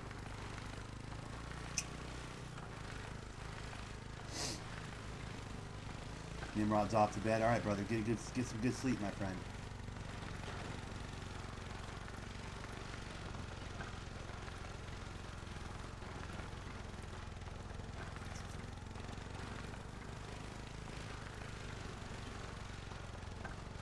Sleep well and dream of a large one. I don't envy you the headache you'll have when you awake, but for now, sleep well and dream of large women. I was in Teton Forest during the night of the fire. We predicted a few spots as potential fire sites, and we're doing our best to prepare. But there were too few of us, too much ground to cover. Not going along with the wolves myself, but found out you have to take them at a distance, 200 meters or more. Yeah, they drive me nuts. I try to avoid the areas where they're at. That's been my move, bro. I'm sick of it. I don't even want. I never needed to have like something that adversarial on the map. Like I didn't need it, you know.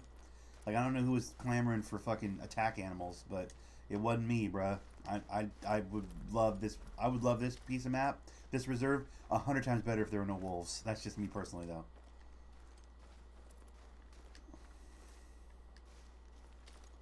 I guess there probably were people out there that were like, I want more animals that try to kill me. Cabela's. Like, okay, man. To me, that's never been the point. Sapling should be enough for now. Can you see the shell of the old tree? It was the first casualty when it was struck by lightning. Oh, yeah, I can see it.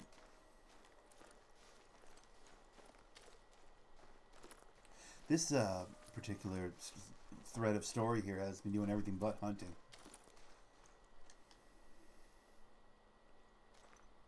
We lost more than trees that night. Oh, what? It took less than 5 minutes for the blaze to take hold and travel towards us. Survival mode, it really is, right? It's true. It's very true. This game went from Battlefield to Call of Duty real quick, huh? With these wolves. Uh-oh. Yo, we lost people up here on this fire? Found his radio. A part of me knew straight away that we'd lost him. Oh, that's a bummer. That's too I bad. wanted to go further in and look for him, but the fire was impenetrable. The wall of heat was advancing and I couldn't stay there.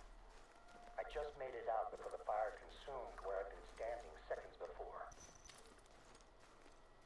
We went back as soon as the fires had died down and started looking. We found him. But it was as we feared. The outpost here is dedicated to him. We all take a special interest in overseeing restoration of the area where we lost him. Okay. Naturally, it was a tough time for the Oh whole my team. god. But it brought us closer together. Bro, I didn't know the We dude. supported each other Thanks for and the story, bro. I'm just trying to hunt. You do what you can, right? We devoted ourselves to our work, and we work to ensure it never happens again. I did stop the vaping, yeah. My gun broke. My vape gun broke, and I was like, alright, well, I guess I'm done smoking. And so I just stopped. 22 years of smoking or having nicotine in my body every day. I'll tell you, that first 3 or 4 days was awful. But after that, I was like, we're good. I guess it takes 72 hours to, like, break the pattern of the addictive, whatever the fuck of, like, if people can get past the first 72, I guess it gets much easier. I've found that to be the case myself.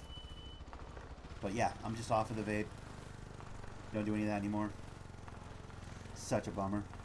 I really miss it. I miss completely damaging my lungs every day. I really do. Seems silly, but like I really like the ritual of it.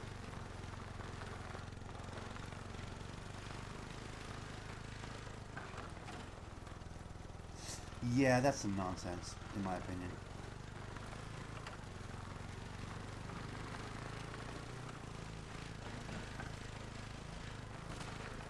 To me, that's straight hot garbage. I saw a post on Instagram that really fucking, it's a post on Instagram, so everything with a grain of salt, but it really hit home for me. And the post was 700 and something thousand fucking people die annually from cigarettes and tobacco. Something 160,000 people from alcohol-related deaths, and fucking 60,000 from firearm accidents, and like 10,000 from vape. But let's go after vape. Do you know what I mean? It's like, get the fuck out of my face. Like, that part pisses me off. Like, the hypocrisy of it, the absolute lunacy of it. Oh, it's so dangerous, it's destroying everyone. No, it's not. It's like 5th on a list of dangerous things we should be fucking taking a hard look at. Do you know what I mean? So why are we really going after vape? You know? Like, why are we actually going after that? One little child got a black spot on his lung. Yeah, but cigarettes are at every goddamn convenience store. What are we doing here? Stop it. You know what I mean? That's where I get a little like, go fuck yourself. You could die sitting too much in a chair. Exactly, bro. Firearm accidents. Yeah, I know, right? I don't want to get political. I try and avoid that sort of shit, but like, there's something more going on there is all I'll say. And I'm not Captain Conspiracy. Like, I know Paul really loves to get into that conspiracy stuff. That's not my lane. But I do think it's absolutely ridiculous that they're going after vaping. It's just a fucking stupid thing. Like, how much did Philip Morris put into the pockets of the people that put that legislation through? You know? You're telling me that vaping hasn't cut into the profit margins of those ginormous tobacco companies that put so many hundreds of millions of dollars into political campaigns every year? You're telling me that the vapes haven't cut into their profit margin a little bit? You're telling me there's no correlation between fucking big tobacco and goddamn the senators and congressmen that are putting through all this legislation to stop vaping? Stop it. Get out of my face. And that's as much as I want to talk about it. I don't really want to get into it. Do you know what I mean? But like, I'm not stupid, and I don't think most of America is either. You know, like let's not pretend like we don't know exactly what the fuck's going on. You know, there are like 4 or 5 big companies in this country that run literally the whole entire fucking country. Hands up the back of every politician that's ever been put in office for the last 100 years. And one of those big companies is Philip Morris, dude, the tobacco company. Another one is GM, another one is, or GE, General Electric, another one is, you know what I mean? Like, that's as far as I'll go, though. I don't like to do this. I don't like to be this guy. I don't think it gets us anywhere, you know? I like to be more optimistic than pessimistic, and when we head down this road, at least conversationally, I get real pessimistic, and I don't like that side of me. But we're not done, you know?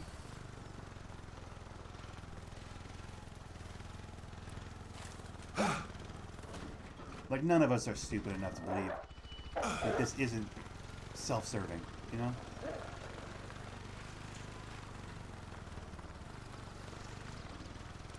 If I'm not wrong, one of the oldest men or women actually was a smoker. Oh, really? Yeah, I don't, that's as much as I want to get into it. That's as much as I even want to get into it myself, to be honest. Because like I said, I prefer to promote the positivity around here, bro. And there's nothing positive about that kind of conversation. That just gets to a dangerous place. Where people start picking sides and it turns into a whole thing. You know what I mean? Like, well, I'm a Republican because my father was a Republican. Yeah, I like Hulk Hogan. You like Ultimate Warrior? It's all fucking pro wrestling. You know what I mean? It's a goddamn shell game. Who gives a shit, dude?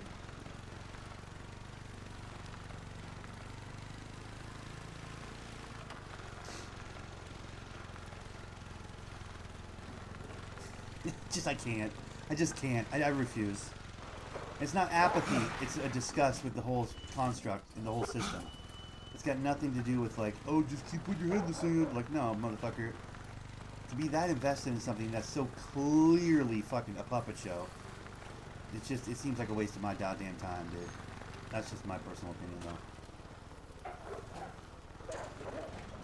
Really? I can't outrun this wolf? This is ridiculous, dude.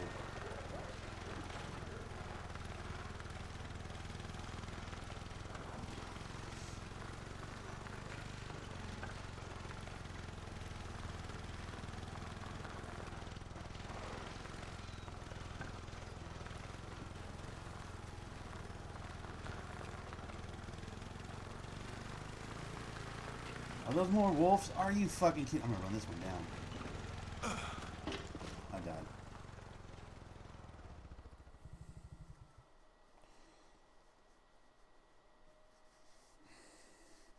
Yep, that's realistic. I know, I just fucking died by a wolf. I just ran into a wolf on an ATV and died. So that's this game, guys. I really don't like the wolves on this map, though, I'll be honest. It's the one part about this map that bothers me. I don't know who was clamoring for this, but it wasn't fucking me, bro. I could give a shit about the wolves. Okay, let's jump down. I'm trying to find a spot I haven't really spent much time on. Okay, let's go this way then. Let's go up here. I'm going to go right here, and then I'm just going to travel up the side here, where I haven't really been at all. Let's do that. There's some connective land right there. Tissue. I almost said tissue. There's some connective land right there, so maybe I can travel up that way and see if I can't find a few animals on the right edge of the map. That's the plan. Hopefully there's no wolves up there.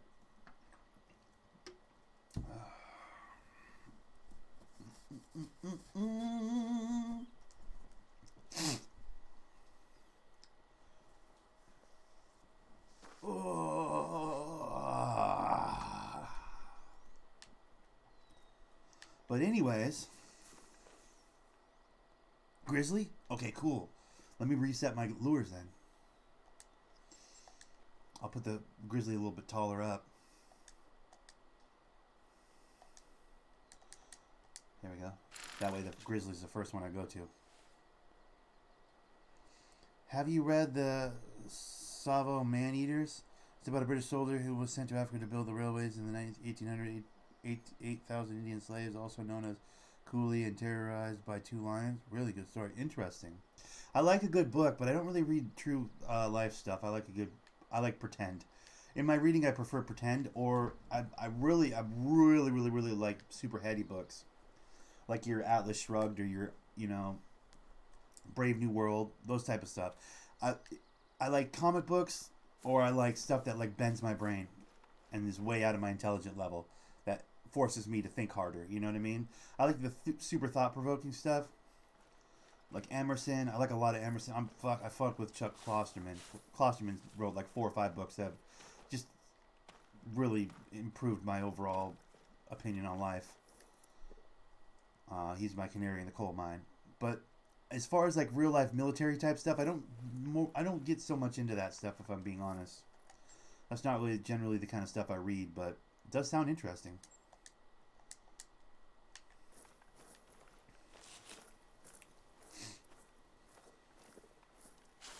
Anthem, you know, these types of books, dude. Art of War, that sort of shit. Art of War is about as deep into the military stuff as I get. And that's only because that one just has like loose language that can be applied to almost anything, you know? If your opponent is quick to anger him, you know? Treat your soldiers like spoiled children, and they'll begrudgingly follow you into battle. Treat them like your most beloved child, and they will follow you into certain death. These sorts of fucking things, you know what I mean? Like, these are loose, overall, like, really, really, really loose language principles and ideas that can be just broadly applied, you know, which I really like. That's the type of stuff I enjoy reading. The type of stuff where I can apply it to, like, you know, myself. Like, I don't know, maybe there's some honesty and some truth in a story about a guy building a bridge, and I mean, you gave a good summary there. I'm not trying to take the piss out of you, but like, for me personally, I like the stuff that can be applied a little more broadly. Like, it'd be good to have the information, like, if I'm ever building a bridge with 8,000 Africans and I'm attacked by 2 lions, like, that's cool too, I guess, but Ghost in the Darkness, yeah, I remember Ghost in the Darkness. I remember that movie.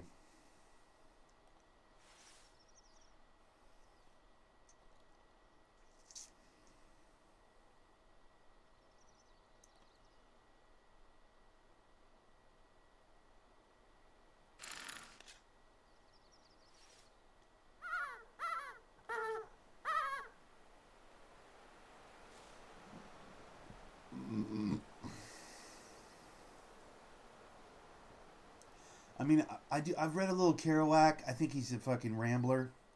You know, it's word poetry. It's beautiful. Same with fucking Hunter S. Thompson. Word poetry, beautiful writing, long-winded, and just, you know, they write the way I fucking ramble when I'm talking. You know what I mean? I love it and I respect it, but I don't get as much out of those guys. Those are fun to read. It's word poetry. It's good. Like, you know, it's good, but I don't get as much out of those guys as I do like an Ayn Rand or a, you know, Emerson or, fuck. I mean, honestly, even as cliche as it is to say, fucking, what's his name? Steinbeck. Like, if you can't find the undertones and the fucking truth and honesty in, you know, Tortilla Flats or fucking Of Mice and Men, which is the obvious one, but there's some, I don't know. Steinbeck's too easy. Everybody's like, yep, Steinbeck's awesome. Like, okay, cool. That's a little too easy, though. But bro, some of his shit is so good. It's so good.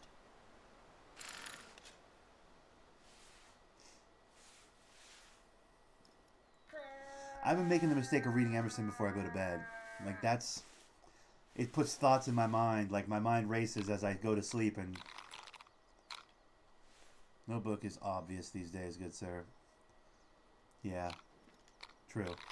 Nobody really reads anymore. But like the themes is my point. Like with someone like Steinbeck, like the books have been acknowledged as, you know, truly thought-provoking, interesting books for, you know, 60, 70 years. So everybody's combed through them and deciphered all the. Of Mice and Men is a great story, dude. But like, it's all pretty much flushed out. You know what I'm saying? Like, we get the themes in that. Oh shit, he's right there. Yo, fucker. Sorry. Hold on. Let me get the fucking bow out. I'm sorry. Sorry, sir. Hold still, please. Don't move. Are you kidding me? Did that really not hit him? Oh, you're the fucking worst.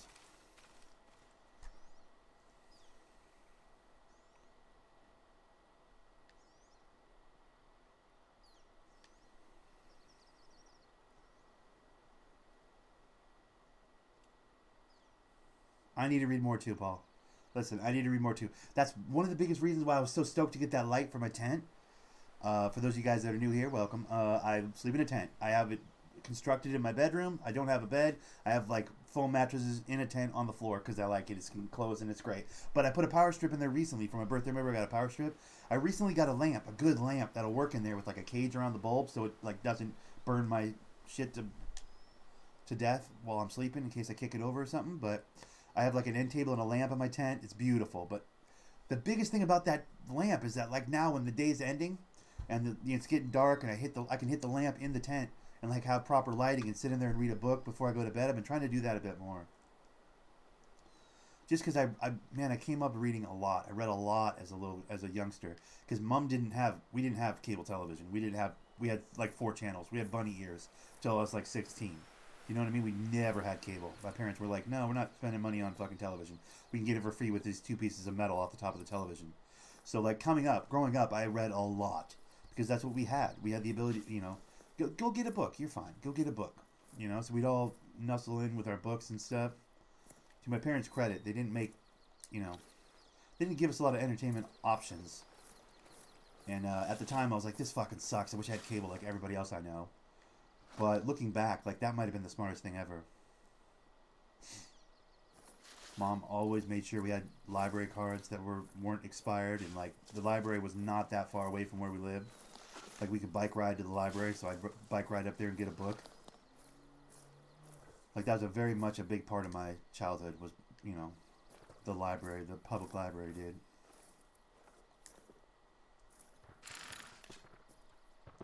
So reading was definitely a part of my day-to-day as a youngster, but boy, have I gotten away from that as I've grown up. I'm like, I'm getting fucking cable. I'm getting the internet. I'm getting,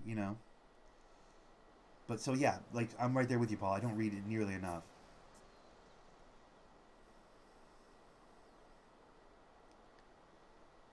I just have so many good video games. As I'm streaming a video game on the internet, like obviously, guys, I have great video games that I can play instead. So it's tough to be disciplined enough to just turn all this beautiful shit. I mean, you guys have seen my setup. It's on my Instagram. It's right there at the top, guys. By the way, if you feel like following your boy, follow your boy. Thundernick TMPG.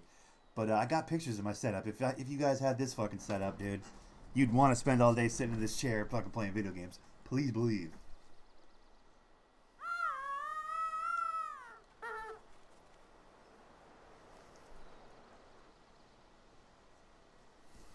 I got a blind spot right here. It's going to be kind of a problem.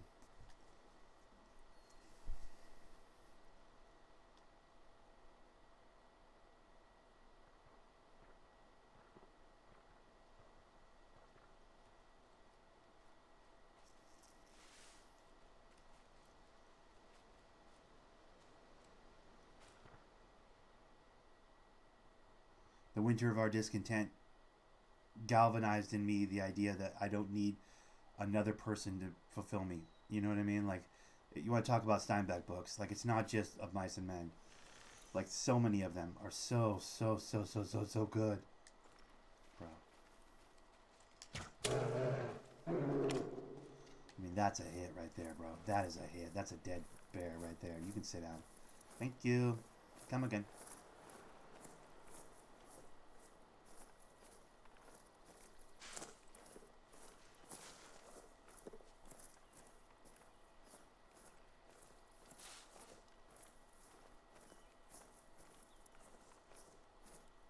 Sex, Drugs, and Cocoa Puffs by Chuck Klosterman.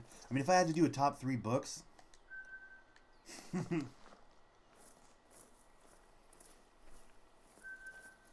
I mean, it'd probably be... It'd be actually pretty easy for me. It would be...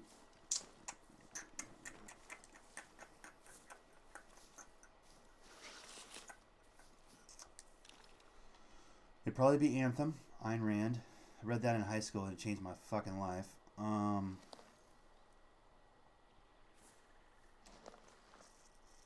Sex, Drugs, and Cocoa Puffs, Chuck Klosterman. Incredible book, dude. That guy just covers everything in that book in such a beautiful way. It's a page turner. It's like it's not fucking Gone with the Wind, but it's so good. It's one of my favorite, like just to read books. Just enjoy the joy of reading type books. Art of War is probably on there. That's my top 3, I guess. I'd put not Mice of Men. I'd put The Winter of Our Discontent on there. 2 probably.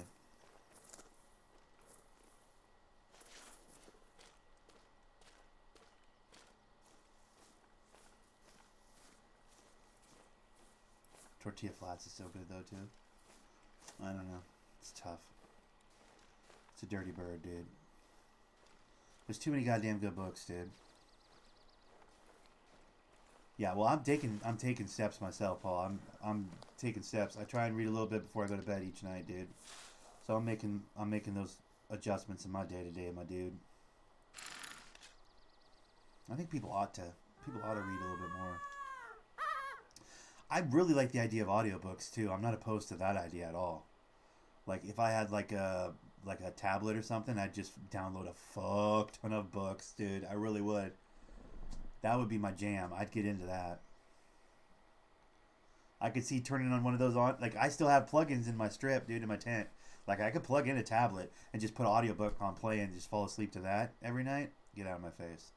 I do like the actual act of reading, but I'm a pretty big advocate for the listening as well. Shit, or even just get some audiobooks. Maybe download some audiobooks onto my laptop, to be honest, bro. Because then I can... Ooh, there's one right there.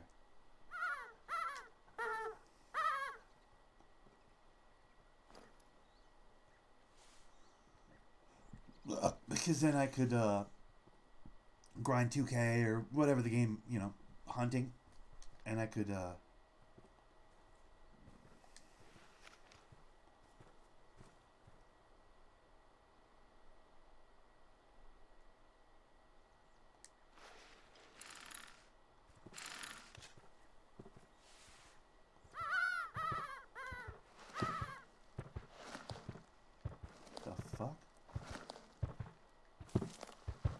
Oh fuck, he's right there. God damn it. I was like, what is that noise? I didn't know it was a bear right at my shit.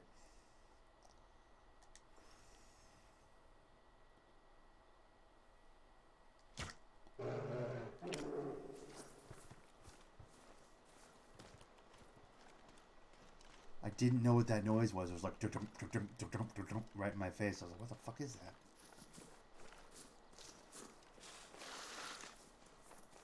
I hit this guy. I hit him good, though. I hit this guy up here. I know I did. I had the green light special on him.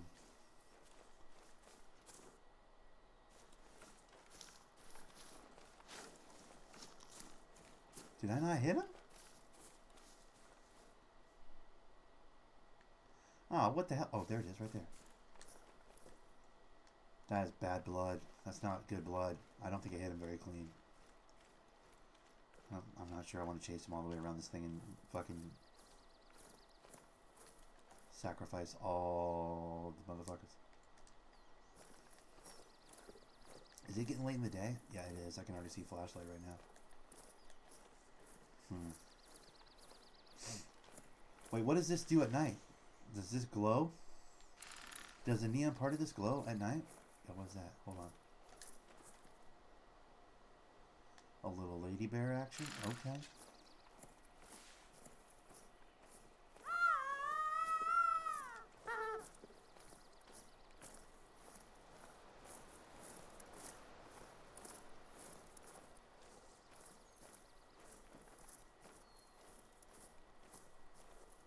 Last night I was fucking on the YouTube on my phone, dicking around, I tried to lay it down at like 9 o'clock, 7 or 8, at 8 or 9 o'clock at night, at a reasonable hour. I was pretty tired, so I was like, fuck it, I'll go to bed. Got down, nestled up in my tent, got all comfortable. I hit my phone, as everybody does, I feel like, at this point. Started fucking with my phone a little bit while I was laying there in bed, and I went down to the YouTube, and I found some interviews from David Foster Wallace, the fucking bandana guy with the long hair. They did a movie about him. Jason Segel played him in a movie. Jesse Eisenberg played like an assistant that was trying to get him on it. Anyways, I guess that dude's dead. I don't know. But like, ooh, there's a dead animal right there. Yo, that's my bear from earlier. Anyways, I was watching an interview and I was like, fuck, do I have a single David Foster Wallace book? I'm like, I don't think I fucking do. Because in the interview, he was like dropping some some heavy knowledge, dude. And I was like, whoa, some thought-provoking ideas, you know, about society and like expectations of the individual in a modern society and so on. And I was like, fuck, that's, oh, yo, I shot the dick off this guy. My bad, bro. Oh, it's a female. I shot her right in her. Wow. You know what I mean? But just from a couple of interviews I saw with him, where he's just like, one was like a speech, one was like an interview, a sit-down interview, and I was like, wow, this guy's fucking interesting. I might could pick up some of his books, honestly. So, like I said, I don't think I've read any of his books.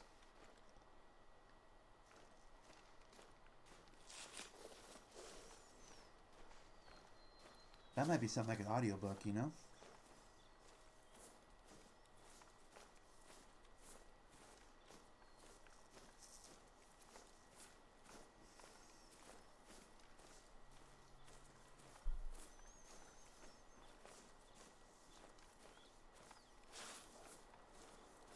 Definitely saw that other bear that was over here, guys. Don't worry.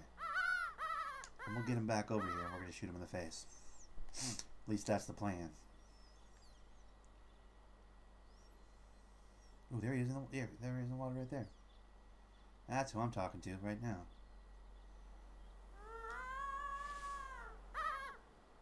There's that guy right there in the water.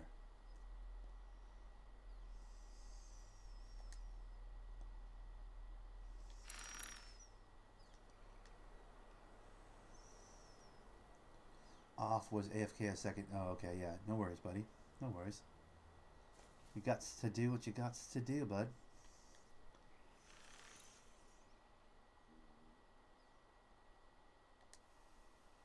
Too far. Okay.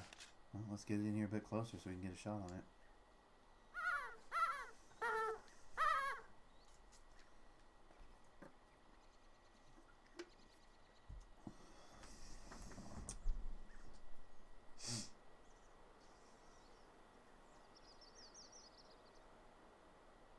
Fuck, if you guys haven't seen it, Freddie Prinze Jr., you can find a clip of it on YouTube probably. I don't know if you can actually. Freddie Prinze Jr., you know, the guy from the Scooby-Doo and the bad teen romance drama movies or rom-coms from like the late 90s, early 2000s. Anyways, he was on a podcast and he was just talking and they brought up Star Wars. And he did like a 4-minute rant on Star Wars that like broke my brain. I was like, what? It was so good. I think you could probably find it on the internet if you guys are so inclined. It's worth watching. It's like 4 minutes of your life. Dude, if I could recommend anything to anybody watching me right now, bro, I wish at some point in my life I can articulate something as beautifully and as perfectly as Freddie Prinze Jr. Articulates the idea of Star Wars and the Force and why the new movies aren't any better or worse than the old movies. Like, he does a great 4-minute rant on it. If you type in Freddie Prinze Jr. Star Wars rant, you might get it. It might pop up. I'm not sure. I haven't checked. I really got to look into that before I've been telling everybody. But, bro, he does like a 4-minute, like, here's why the old movies, the new movies, like, he just breaks it down. And he doesn't miss a beat, no stumbled word or anything. It's perfect. And this is from a guy who's had sit-down interviews with George Lucas. Okay, like, the motherfuckers in Hollywood. Like, the dude, like, knows the motherfuckers that created Star Wars. Like, you know what I mean? Has had dinners with them. Like, and he's like, this is from the horse's mouth. He's like, here's why you guys are all stupid. It's so good. It's not even like, he's not being malicious about it. He's like, here's what everybody gets wrong. And here's why the new movies aren't any better or worse than the old movies, and da-da-da-da. And he's like, let me break it all down for you. And he goes off. And it's like a 4-minute clip. But if you have time to watch it, guys, please do. It's so good. I need to watch it again, honestly. I saw it on Instagram, and you know how Instagram will show you like the first 30 seconds, and it'll be like, do you want to jump to the video or whatever? I was like, bitch, yes, I'd like to jump to the video. And it was like overall 4 minutes or so. But it was just the most beautiful monologue about Star Wars. I was like, fuck, that's awesome. It broke my brain. I'm not a huge Star Wars guy, so maybe a normal Star Wars fan would be like, yeah, obviously. But for me, I was like, what? I was like, wait, what? It was good. It was good. Fuck, I'm half tempted to try and find that right now, if I can. Yo, low key, give me 1 second. Sorry, I just gotta see on the web browser if I can just find it. If I can just find it, maybe we can watch it and I'll take the copyright strike. I've been thinking about it right now. I gotta see what we can see here. I'll put it on a single of me so I don't get in trouble with any like copyright stuff on this YouTube.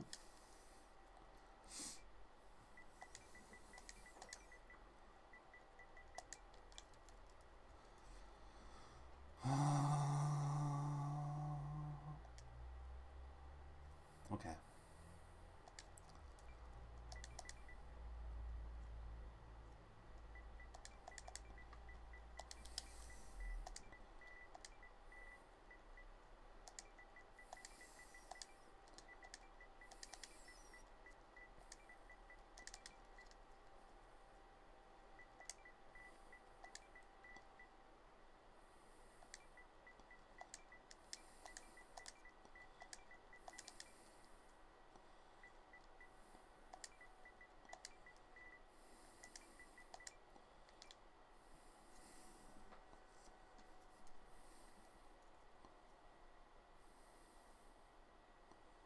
How long is it? No, there it is. There it is. 3 minutes 22 seconds. Freddie Prinze Jr. rant to the Star Wars fans and the fandom menace. Here we go. Let me see. Let me start it. I'll start it and I'll get it all set up and then we'll play it. Let me set it all the way up so I don't want to get. I mean, it will probably get a copyright strike either way, but all right, here we go.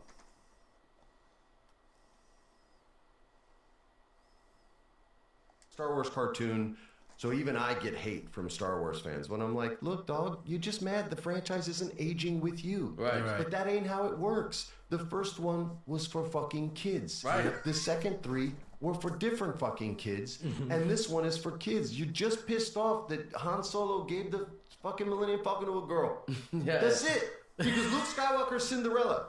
Or Sleeping Beauty, yeah. Okay? He can talk to things that don't speak English and understands what they're fucking saying. He gets a fairy godfather instead of a fairy godmother who teaches him how to be the best Jedi in the world in no time fucking flat. And everybody, like, I know more about the Force than most people because Dave Filoni taught me and George Lucas taught him. And all these video games have fucked people up on what the Force is. Like, Luke's skill doesn't dictate whether he wins or loses. Right. The Emperor doesn't dictate whether he wins or loses. The Force dictates who wins or loses based on balance. And here's the quick version on how to explain it to all these people who fucking think they get to decide. In the first if you want to do this like time-wise, Palpatine, you would say, and Yoda are the smartest too. Palpatine clearly smarter because Yoda was blind to the power of the dark side and the seduction of Anakin. So let's talk about the seduction of Anakin fucking Skywalker for a second. If the Emperor is the smartest dude in the universe and knows that the Force dictates this, if he kills who he sees as a rival, Anakin, then he knows the Force is just going to fucking correct that because the Emperor knows this. These are George Lucas's words, not mine, so fuck you if you disagree with me. Straight up, this is information, not affirmation time. Straight up, man. So the Emperor knows that. So instead of killing Anakin, what does he do? He seduces Anakin to double the strength of the dark side. So then what does the Force do? Balance. It balances us. How? It gives us twins, Luke and Leia, 2 and fucking 2. Balance. And if you look at the movie through just that simple perspective, you will not only know why every single bad guy loses and every single good guy loses, you'll know who's gonna win and lose in the next fucking movies. I can tell you, I just don't want to wreck it. People bitch about the dumbest shit like it's archetype characters. This is George Lucas's words. There is no Jack Bauer in Star Wars. That character doesn't exist. It's not Han Solo. Han Solo's a reluctant hero, okay? He's a reluctant hero. That's the archetype. Darth Maul, who everybody wants to win, and he's everyone's favorite because he looks sick and he's great in the video games. Does look cool. Fuck you guys. He's Sisyphus. He is born to fail. Learn your Greek mythology like, I don't know, George fucking Lucas did. He's cursed to roll a boulder up the hill only to have it roll to the bottom again every single time for eternity. Yes. That is Darth Maul's quest. Yes. He's in on the joke, you guys. He knows it. He's just cursed to live that life. Again, not my opinion, George Lucas's. So go fuck yourself if you disagree. You don't get to level up in the Star Wars world. That's a fucking video game. There's no such thing as a gray Jedi. Qui-Gon even says, I turn towards the light because it's there. There's no gray.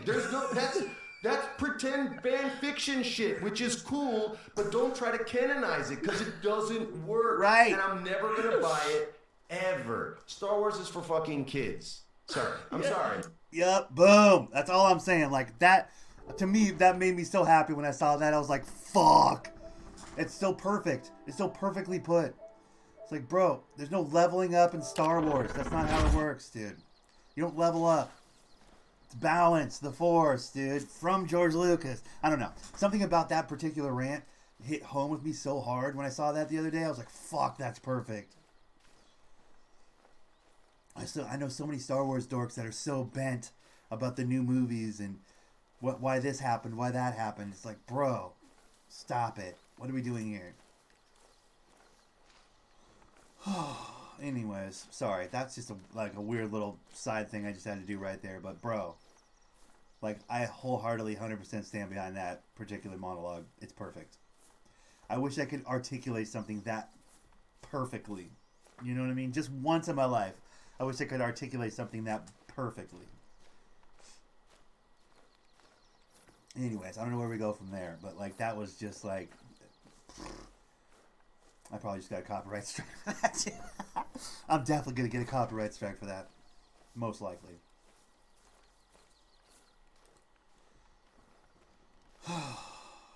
It's hard to get back to hunting after something so perfect. But that's how I feel about Star Wars, guys. In case you're wondering. Hell, I even liked the Star Wars with Jar Jar Binks. I thought it was hilarious.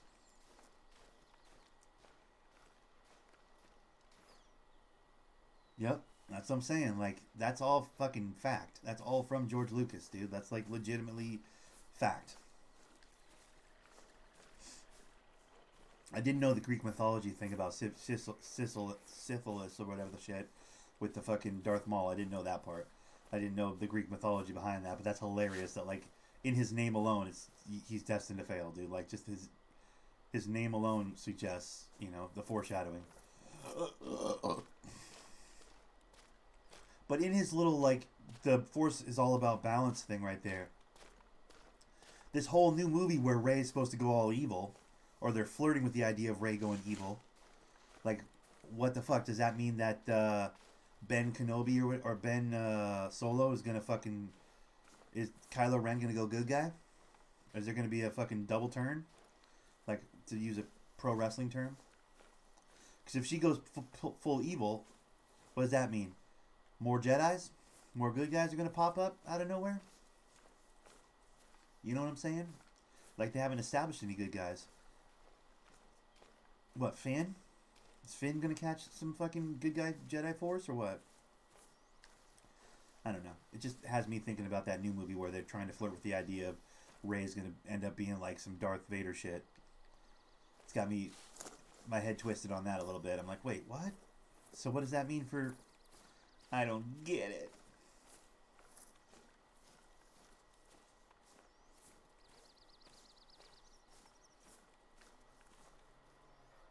It does explain why Kylo Ren's not trying to kill her, though, you know?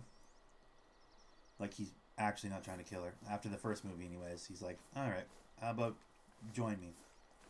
Like, he keeps going to join me. That whole second movie is all about, like, join me. We're the same, join me. Like, well, yeah, duh, obviously, because you can't kill her. Because you just replace her. The Force will just replace her, you know what I mean?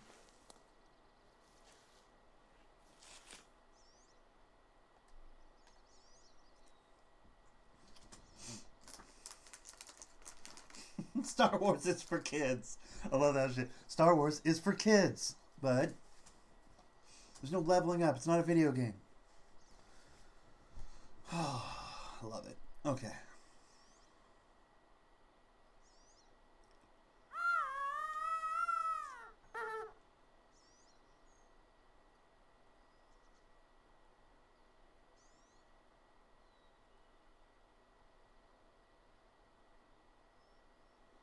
But yeah, I saw that on Instagram and I was like, fuck. That's perfect.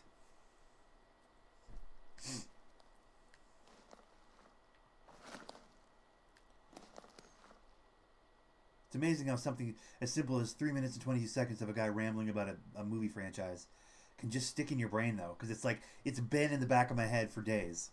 Like, I've just been thinking about it over and over again, and mulling it over and over again. Because I'm not even a Star Wars dork. Like, I don't really get into the Star Wars that deep. I like the movies. They've all been really entertaining to me. There hasn't been a bad one, in my opinion. Now, Star Wars people will go, excuse me, the Ewoks, or whatever, Jar Jar Binks, and whatever. Like, I thought those movies were perfectly fine. I was like, yeah, these are fun. It's all nonsense to me. Like, there's no good ones and bad ones in the Star Wars franchise, in my personal opinion. I'm just speaking for myself now.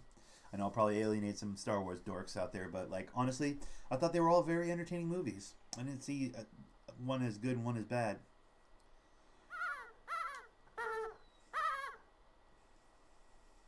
So maybe that's why that little monologue there rings a little more true to me than it does to others, maybe, but...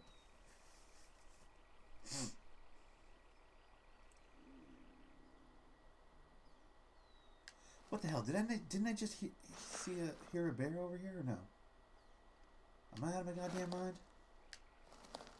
Am I waiting on an animal that doesn't exist? I might be.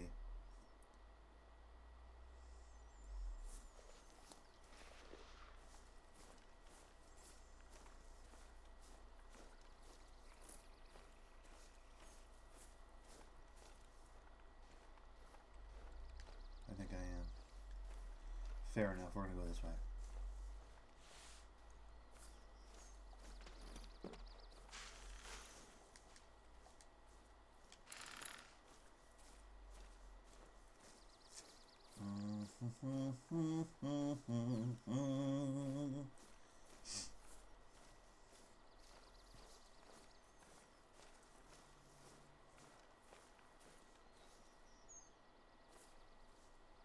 Truth is, I have cray conspiracies myself about Star Wars or just in general.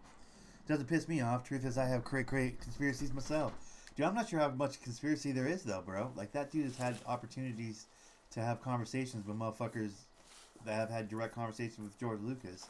You know what I'm saying? Like, that dude's on that real shit though.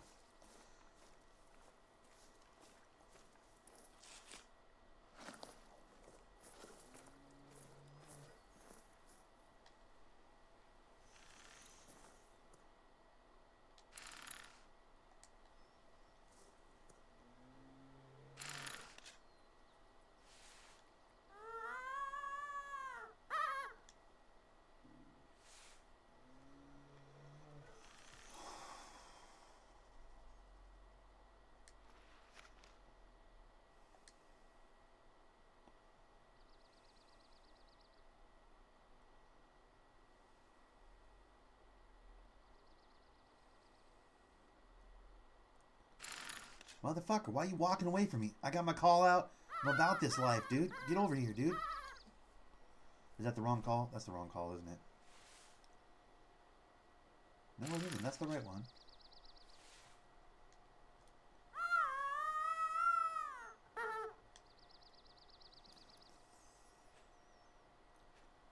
Why is that bear ignoring me? That pisses me off.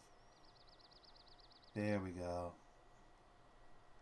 There's the little shithead right there.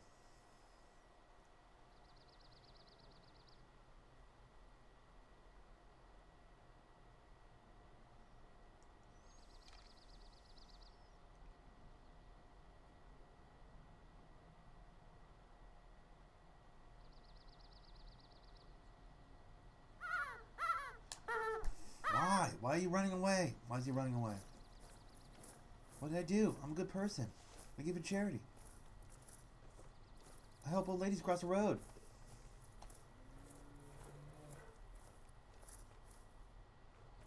He's right there. I see you, you big goof.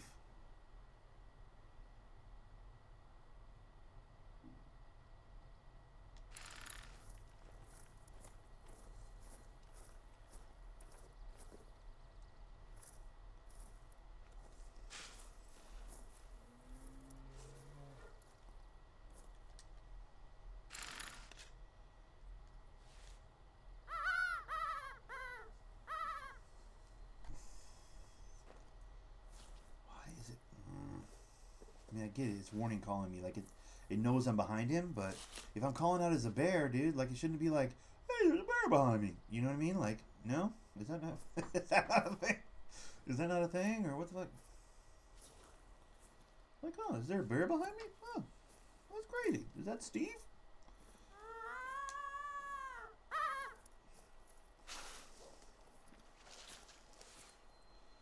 Is that you, Jerry? You know, one of those type of things, dude. Because I'm like pretending to be a bear right now, dude. You know what I'm saying?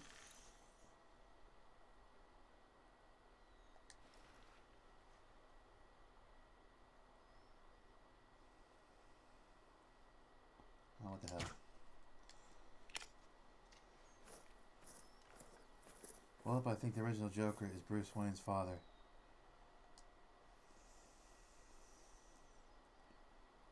Interesting. People hate me for saying that one. Wait, you're saying Bruce Wayne's dad had an illegitimate child and it's the Joker? Because that's what this new movie's flirting with the idea of, at least for part of the movie. Or are you saying that the first original Joker is actually Bruce Wayne's dad with makeup on?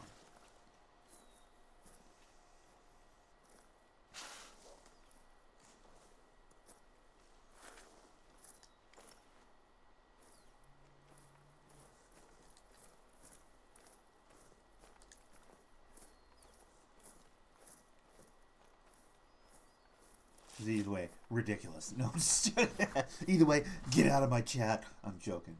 I don't. Nothing's that precious to me, dude.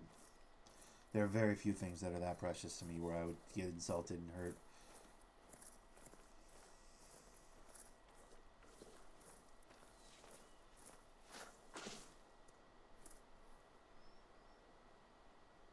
I don't think I hit that bear. I shot my shot, but I don't think I hit it. Who do you shoot to take over the crime world? The leader. Who did Jack Nicholson shoot? Bruce Wayne's dad. Interesting. Why? Because he was the original Joker, and to be the man, you have to kill the man. I don't disagree. I don't dislike this theory. It just one part of it. If I can pick one hole, I want to pick one hole in your theory. Joker's never been the boss of anything. You know what I'm saying? Like, interpretations of the Joker, like in movies and stuff, have had him with a gang. But Joker doesn't... Like, he has minions, but he's never been the crime lord. He's not Kingpin. Do you know what I'm saying? Like, Joker's never organized. He's anarchy. So, to that end, it's... You know what I mean? Like, that's the one string I'd pull. They'd be like, I like it. I think it's cool. It's an interesting idea. But I would just pull the Joker doesn't have a team string. Is all I would do. Like, he's not that guy. Ledger in the movie made a beautiful fucking little monologue about, I'm just a dog chasing a car.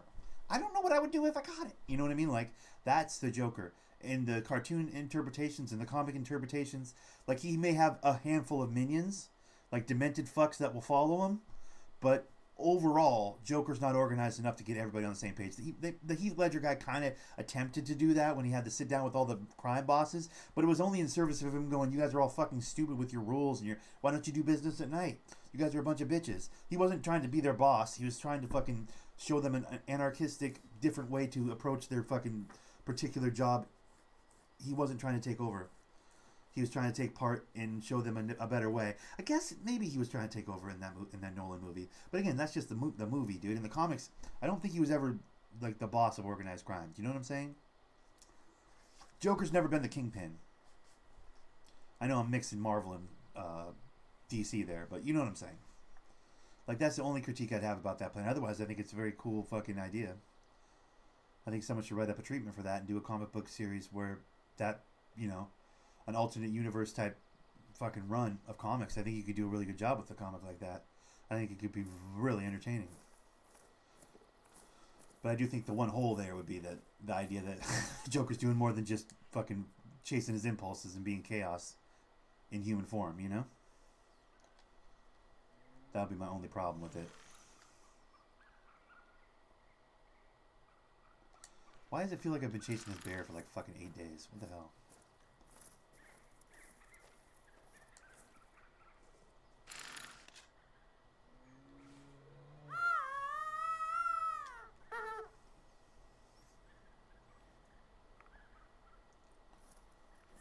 That's why I don't like the idea of this new Joker movie. That everybody's like, you gotta see it. And I will buy it. I'm gonna buy it.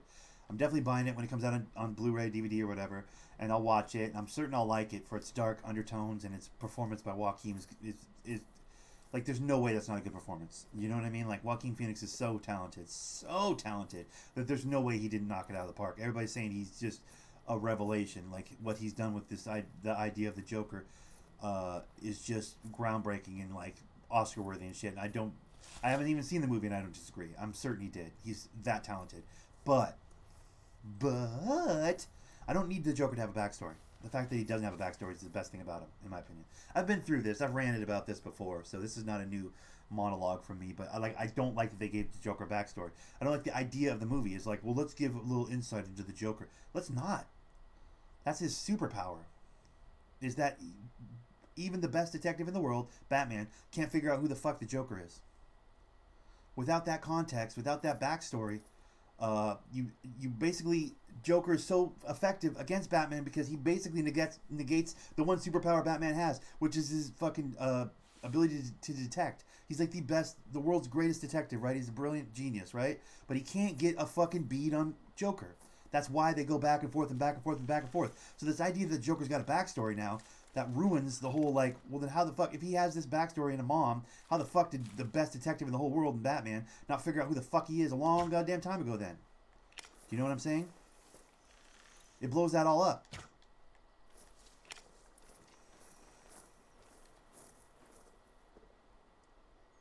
Interesting.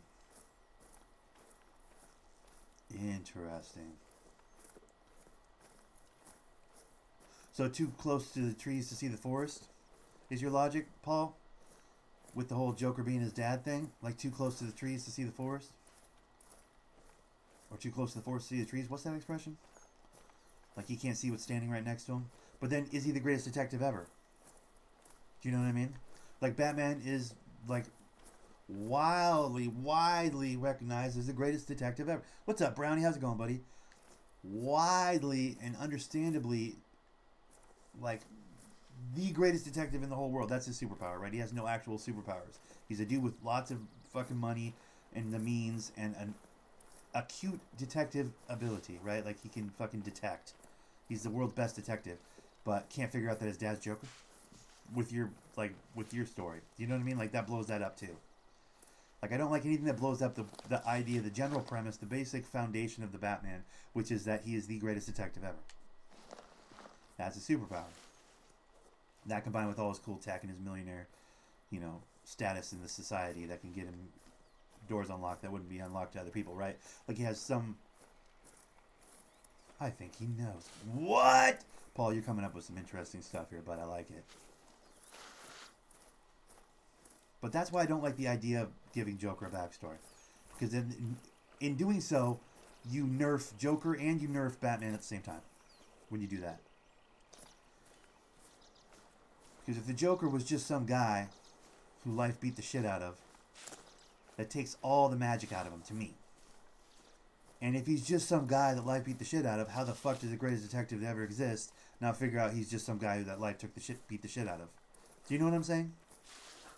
Like, it nerfs both characters by giving him a backstory. The Michael Caine part in that Nolan movie. Some people just want to see the story about the robbers throwing the jewels into the river. Some people just want to see the world burn. Like, that's the superpower of the Joker. It's like he doesn't fucking... Who is he? None of his clothes have fucking labels on them. He has 1,000 knives. He just wants to blow shit up and anarchy and craziness and fucking light the world on fire. That's why he's so goddamn dangerous. That's why Batman can never quite get a handle on him. Because there's nothing to detect. There's nothing to get a handle on. He's just fucking impulse. He's just going. And it's a constant yin and yang. It's throwing Batman and his structure and his detective shit and his goddamn fucking rules. And it fucks and turns that on its head, dude.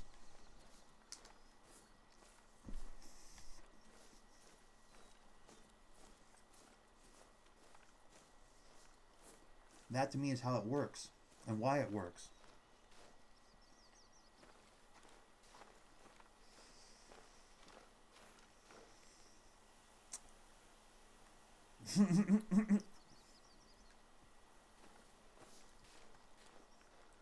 Yeah, well the thing about that is like it's not gonna connect to anything. Todd Phillips has already said this Joker does not connect to any Batman movie that's coming out. Joaquin Phoenix's Joker is not going to connect to any actual Batman.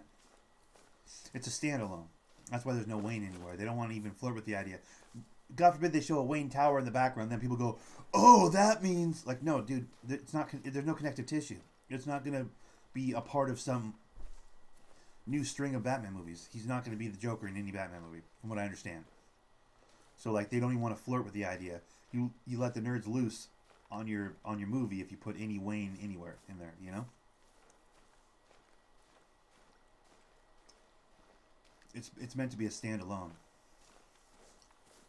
Is my understanding.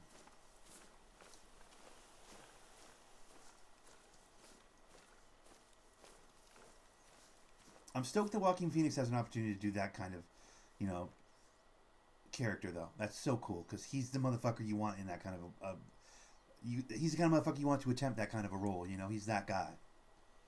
He is that talented. And that's the thing. It's like, I don't want to hate on the movie. I haven't seen it. I'm certain I'd really like it.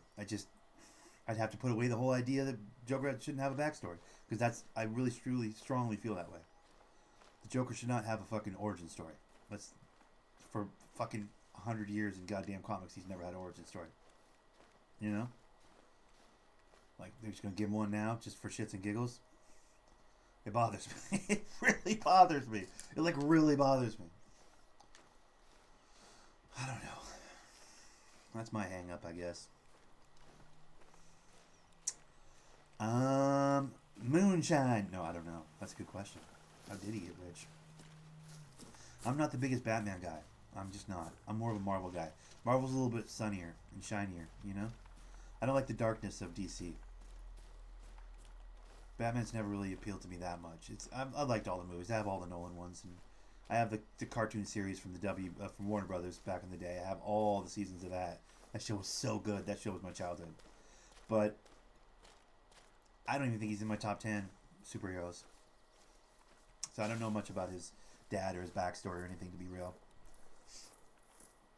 I do think, even in my top 3, I'd have to put the Joker, though, for villains in comics. Because, like, you can't not put Joker in there. He's so good. For the very reason, though. For the very reason that fucking this movie's taking the piss out of. That's the problem, though. I don't know. The movie's gonna make $1 billion and everybody's gonna get fucking, you know, Joaquin's gonna get an Oscar. It's like, I'm not trying to be a hater. I'm really not. I promise you, I'm not. You shouldn't give Joker back. I'm treading on ground I've already covered. I'm gonna stop. Let's find new subject. You just shouldn't give him a backstory. It's fucking stupid. Anyway, sorry.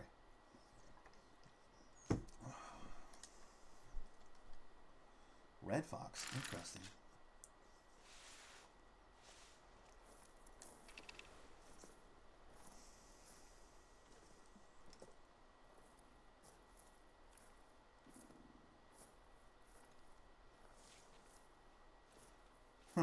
Is it fair to say that DC has better villains than heroes? And vice versa for Marvel? Marvel has better heroes than villains, and DC has better villains than heroes? Is that fair? I think that's kind of fair. I think that might be fair. Just say. I'm trying to think of the great villains for Marvel. What, Kingpin? Who am I missing? Kingpin, Apocalypse? Or whatever the fuck his name is? What do we got? I'm trying to think. X-Men, Spider-Man. What's Spider-Man's? Green Goblin and shit? Like, what are we doing? What are we doing? Daredevil. What's that fucker for Iron Man? The Mandarin? You know what I mean? Like, I don't know. Whereas you go DC, Lex Luthor. I mean, get the fuck out of my face. Joker. Past that, I'm having a hard time thinking of another one, though, honestly. We need a comic book nerd or two to be in this chat right now to really school us on this. But, like, Magneto, I guess, is a bad guy for Marvel. He's pretty good. Someone out there is going to run across this video someday who's a comic book person is going to go, motherfucking... It's going to drive him nuts. But, like, seriously, DC has better villains, right? Bad guys? Got to. Lex Luthor and Joker are, like, top 5 on pretty much every list, right? I mean, no?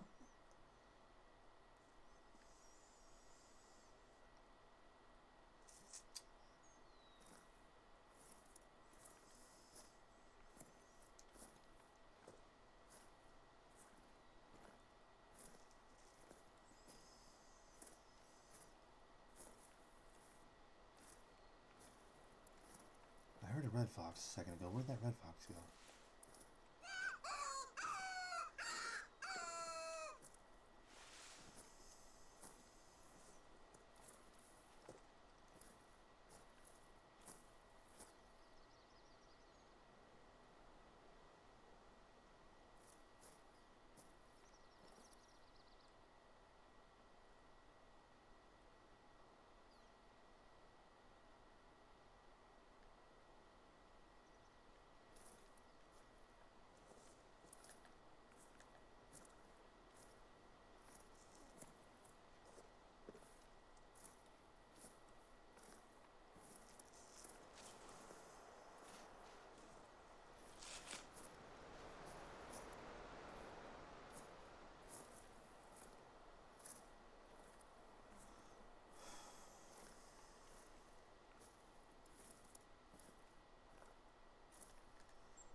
$17,000. I've been doing pretty good, dude. Making a little money. Making a little money.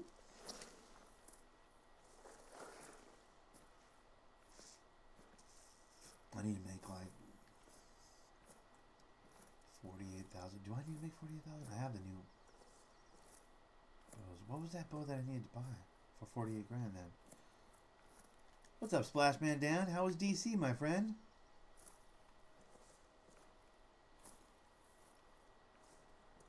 Guys, Splash was in DC, dude. I saw the pictures on the Instagram, dude. You saw George Washington's house and shit, bro? That's awesome. Did you have fun, my dude?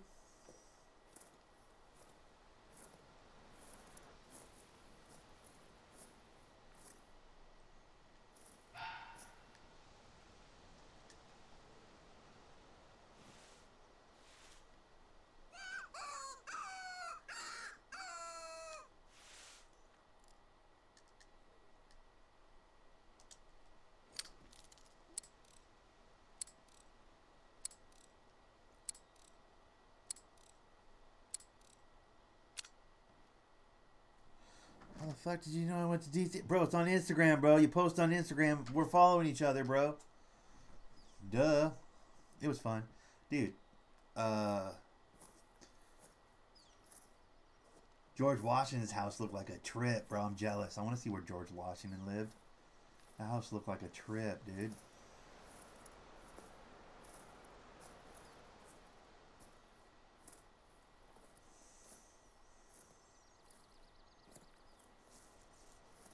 I'm cyber stalking you, Splash.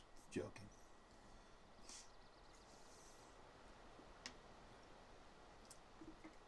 What was it, like a school trip or some shit? That's cool.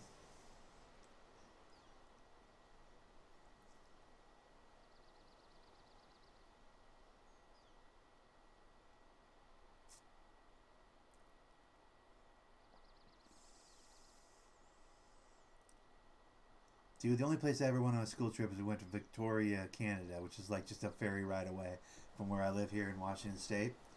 And we went to like a wax museum and like the House of Miniatures and stupid shit. Like it wasn't even like a good trip, but it was like we all went out of country. Technically, we went to Canada. I don't even remember getting green cards or anything. You know, this is well before 9/11, obviously. It was like we took the day and went up to Victoria, and like went to wax museum and shit. It was a trip. It's a weird. Like my mom went and like we had chaperones, so a parent and 5 or 6 kids, and then another parent, 5 or 6 more kids. I think it was a class of 30 people, so there was like 5 or 6 parents. But yeah, I remember going to Victoria. That's the best we ever did. I think there might have been a trip to Washington D.C. When I was like a senior or whatever, but I was well out of school by then.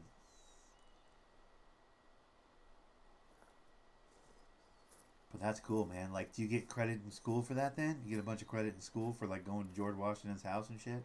Did they try and make it like all educational and shit? It must have been. Now we're gonna write a paper on George Washington now that we've seen his house. That type of shit. Did they suck the fun out of the experience with fucking homework and shit? I bet you they did. School was real good about that.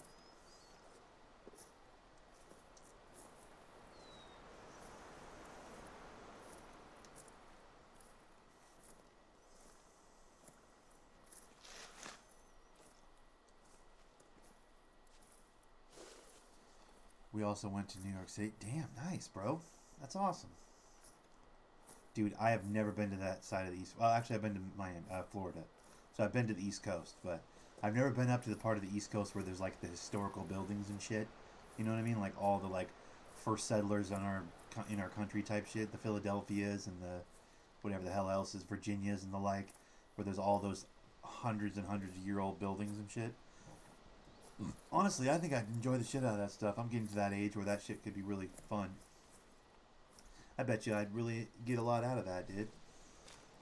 I feel like, why do they waste that on Kiss? I feel like there's grown-ups that should take field trips, you know? Nick, they're called vacations. Okay, fine, yeah, I get it. Yeah, sure, yeah.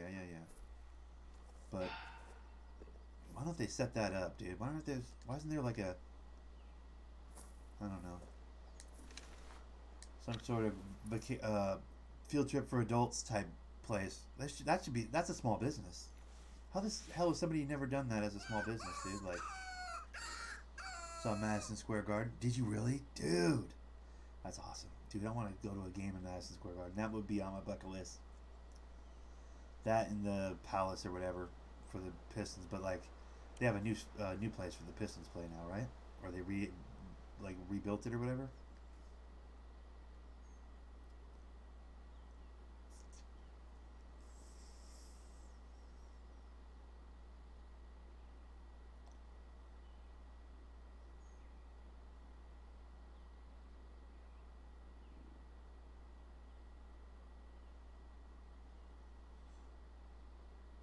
Palace is no longer the spot. Yeah, that's what I was saying. They built a new one. That's a bummer. That's one thing on my bucket list I won't be able to accomplish, dude.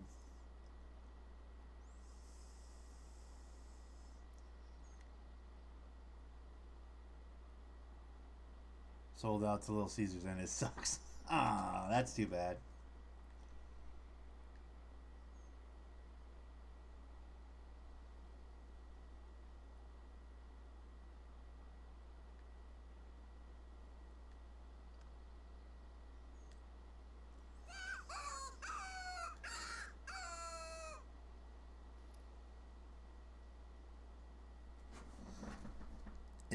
Illich failed us? Ah, that sucks. Who's Illich? Is that some sort of like government official?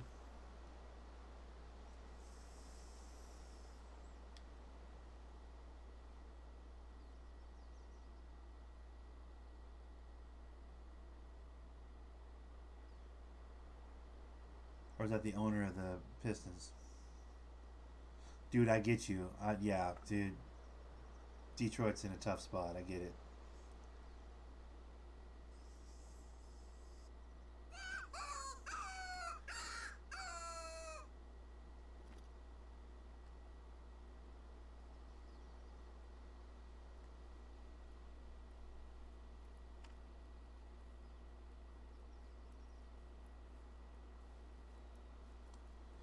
On Caesars, he was gonna build Pistons a new stadium, then he literally died. Ah, bummer.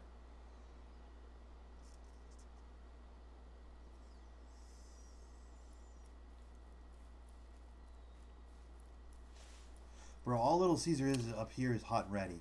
It's like the pre-made pizzas. I don't know about where you're at, but where I'm at, all they are is pre-made pizzas up here.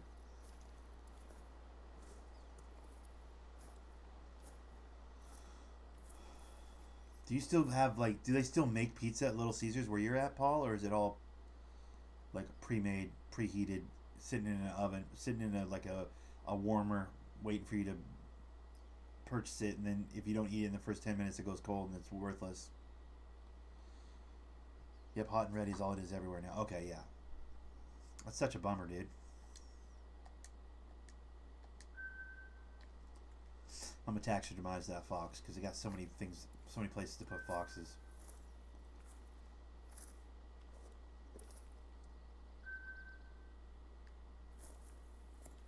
Man, that's a pretty good handgun score. Now they don't need handgun score anymore.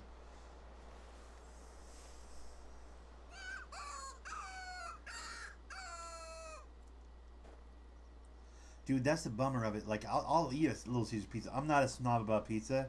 I prefer like a better pizza than Little Caesars, but I'll eat a Little Caesars. But you know that's the real bummer is if you don't knock it down as it's like within 15 minutes of it coming out of that little hot box they keep them in, bro. If you don't eat it within 15 minutes, it's like it's cardboard. Like it's like eating. You might as well eat the box of the pizza that the pizza comes in. It's the same thing, you know. It's like if you don't eat it right away, there's no like, oh, I'll get some leftovers of this Little Caesars, bro. No, bro, no. No dial. No dice. No deal, dude.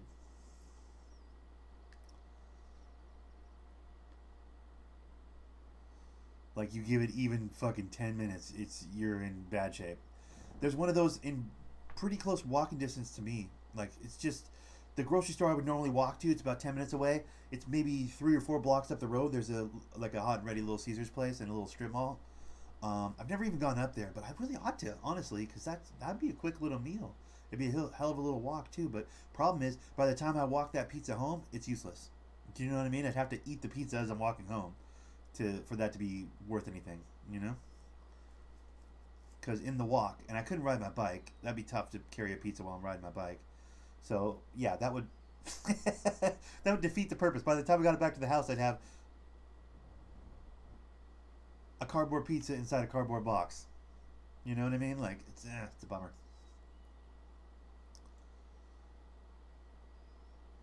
But fundamentally, I have no issue with hot and ready pizza like that. You know, some people are like, it's got to be baked fresh, stone oven. Like it's okay. Everybody relax. We all know your boy Thunder has no rules about food like that. I'll eat anything. I'm a human garbage can. But yeah, it's just the distance from my house is the problem. Like I can't get it home before it's cold, and then it's like, well.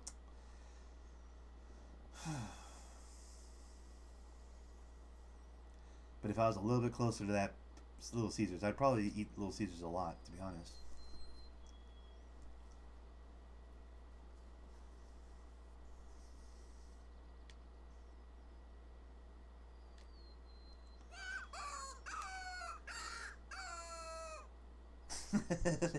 The truth is, years ago they found a way to basically make cheese into a preservative. Yeah, dude. There's all kinds of. I mean, yeah. There's like no real ingredients on a Little Caesars pizza, right? I mean, basically, there's almost no ingredients at all. It's artificial everything, pretty much. But when it's hot and fresh, it's tasty, though. Assuming you want to eat pizza in your car, you know. You try and drive that bitch home, it's probably cold by the time you get there and you're fucked. But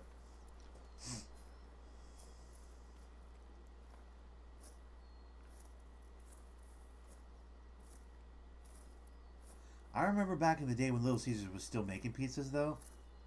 Like well back in the day, I'm talking like early '90s. You'd order a Little Caesars pizza and you couldn't fit it into your car. Do you know what I mean? Like it was like, I got a Little Caesars pizza. It's a big ass box, and you like try and maneuver it into the door of your fucking sedan or whatever. Like you better have a truck to order Little Caesars. I remember those days. Pizza. Those days, dude. Like, bro, we used to fuck with Little Caesars because honestly, you get $10 or $12 together. You could feed yourself all day, like a family of 5 or 6, like we had. Like $10, you could feed the whole family, you know. So it's not that anymore.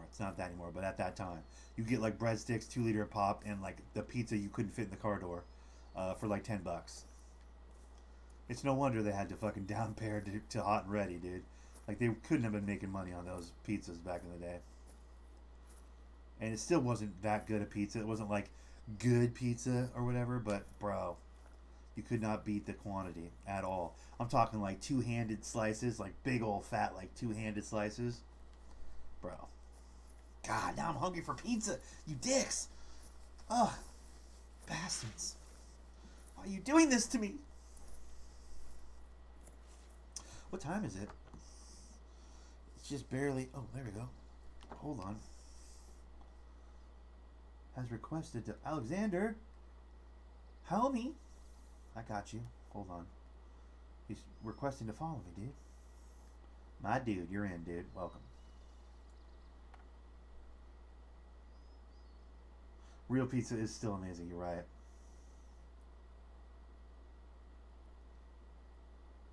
Okay. Bro, By the way, I just saw that picture. By the way, how much does that suck? Michelle Waterson got smacked up by, or lost the decision, looks like, to Joanna Jędrzejczyk on that UFC this weekend, bro. Such a bummer. Waterson, dude, the whole mom champ movement, it's been really fun to watch. Super bummed about that, dude. Like, the fact that she took an L doesn't mean her career's over by any stretch, but, like, it does derail her plans towards heading towards that belt. It's kind of a bummer.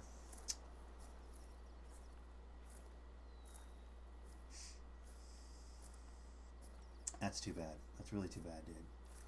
I was liking the whole mom champ thing, plus Michelle Waterson's not bad to look at, you know what I mean?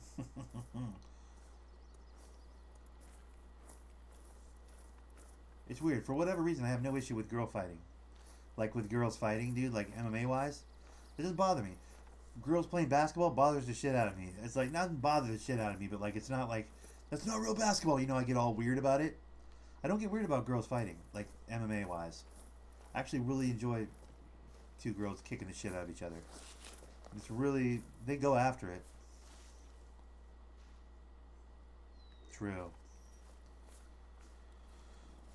Yeah, well, I mean, Joanna doesn't have the title right now, though. I think this was like the fight to see who gets the next title shot, I'm pretty sure.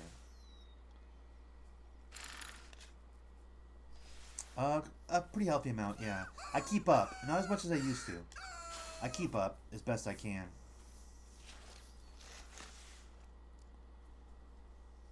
Like the GSP era, I'm pretty thick on that era of MMA, but I'm losing track of it a little bit now.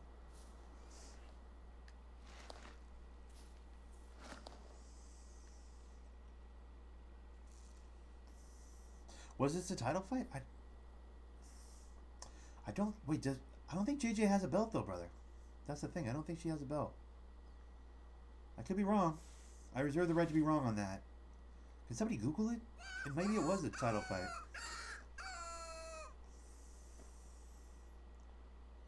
Well, the whole mom champ thing is her movement. Like, she wants to be the first women's MMA champion to have had a kid already. You know, to be a mom. She wants to be the first mom champ, dude. There've been a lot of MMA fighters, like female MMA fighters, that have had kids, but none of them have held a belt. Do you know Darren Till? Yeah, I know Darren Till. That motherfucker needs to go to 205. Cutting to 185 kills that kid, and his true fucking potential is at 205. He's gonna crush 205. From all reports, he walks around at 205 and doesn't give up a lot of size either to 205ers. But for whatever fucking stupid reason in his brain, he wants to fight at 185 and completely diminish himself. It's like, bro, mistake. Huge mistake. That motherfucker needs to stop cutting 20 pounds to fight. He needs to fight at 205. Darren Till is a bad man.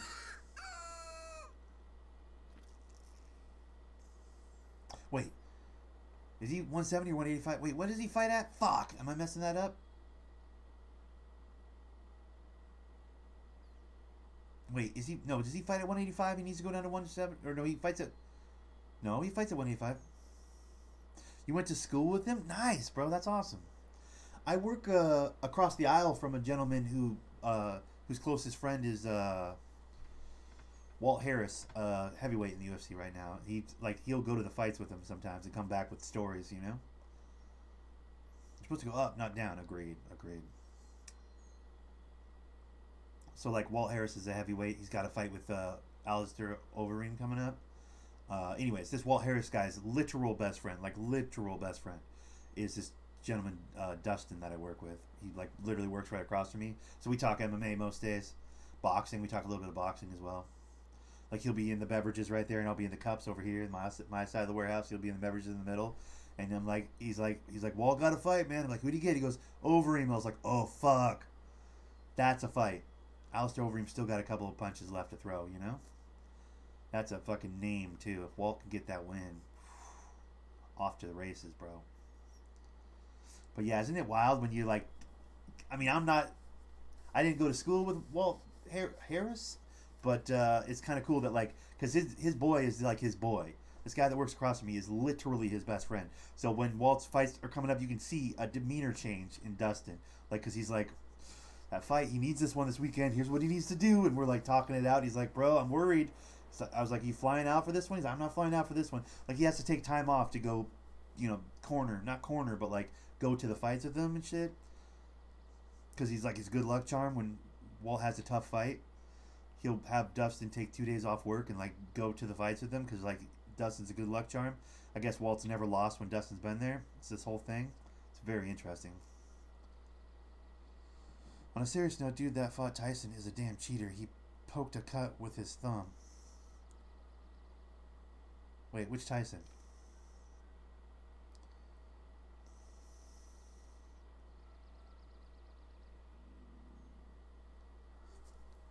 On a serious note, dude that fought Tyson is a damn... Wait, Tyson Fury? A crew for support. Oh, okay, you're talking the Tyson Fury fight? Okay, I got you. Yeah. Well, Tyson won that fight anyways, right? Despite having the Crimson Mask, as they call it in pro wrestling.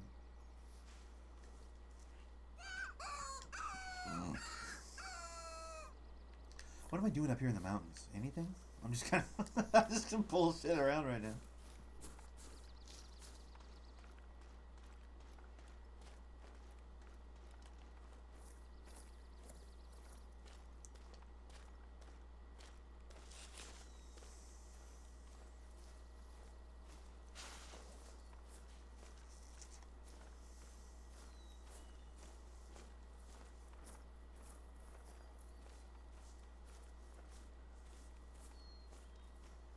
Yeah, dude, Darren Till had, man. Also, I rewatched Holyfield and Tyson. I feel like Holyfield was headbutting a lot. Dude, they were both bumping heads. They both fight with their, like, Philly shell with their head down. Like, they were running into each other, but I don't think it was malicious. Oh, really? You think it's malicious? Maybe. I don't know. Just popping in to say hi, hunt with a pistol, drive by Ty. Yeah, a little bit. Well, I just unlocked it, Ty. This is the one I was trying to unlock for the longest time. It's got the ivory handle and the gold etching on it. Plus, I'm up here looking at Red Fox, my friend. So, like, that's why I'm doing it. I do agree, though. I was actually at a friend's house for that fight. I remember that fight. It was when I was in high school. The Tyson bite in the ear fight. I was in a house, like an apartment with like 40 people in it, like a 2-bedroom apartment. Like it was not a big living room. People were on top of each other. I remember feeling really uncomfortable. But I remember watching that fight, and everybody's trying to move money. The hosts, or my friend Emmanuel's parents were the hosts, and they're trying to move money. You know, they're like, "What do you want? What do you call your round? Put some money up." I was like, "I don't have any money. I would have loved to have bet," but Emmanuel had the round. He had the minute and the round, but he didn't have it by ear bite. So he's like, the house gets the money. Everybody was like, "What the fuck?" It was wings were in the kitchen. It was a whole event. Like it was one of the only times I've been like to a proper like party for a boxing match. I was at an apartment with like 40 people, just super animated, excited people, fried chicken and wings and like just potato salad and everything. And everybody's like, they had that bracket like on a piece of cardboard, whatever. They had the bracket, and everybody was like putting $3. I got $3 on round 4. It was such an event, that Tyson Holyfield fight, and for it to end with an ear bite, bro. They were like, the house takes the money, and everybody was like, what? Everybody was all upset. It was hilarious. It was one of the only times I went to like an actual gathering for a boxing match, but that particular boxing match sits really heavy for me, like memory wise, because like I said, it was like one of the only times I've ever been to like a event. It was like I was invited over to watch the Tyson Holyfield fight, you know? I just regret not having like $5 to bet on a round, you know? They kept bringing that board around like, you sure you don't want to put any money in? I'm like, I was like, I don't have any money. And they're like, you know? And I was like, I just remember regret. I remember a lot of regret that day because I didn't have money to gamble. Like, even if it was just I lost $5, whatever, just to be a part of it, just to, you know? I was like, fuck, I'm missing the whole part of this thing because everybody in the room was like talking about, there's no way he's going to do it in the third, he's going to do it in the fourth. You know, stuff like that. Like, it was just, there was such camaraderie around, wait, how much money did you put up? Like, and I wasn't able to put any money up. It was, it bummed me out, dude. I remember feeling left out. You know what I mean? That's the feeling that I'm left with here, however many years removed from that particular day or evening of boxing, is I remember feeling really left out that I didn't get to put any money on a round, you know?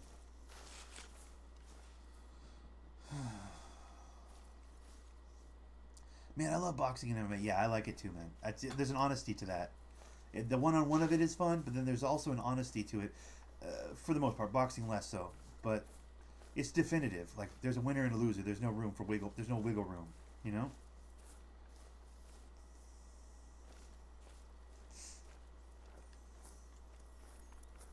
I think that's fair, dude. Knees worry the hell out of me. Yeah, well,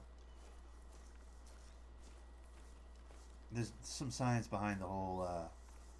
While knees are absolutely devastating, no question about it.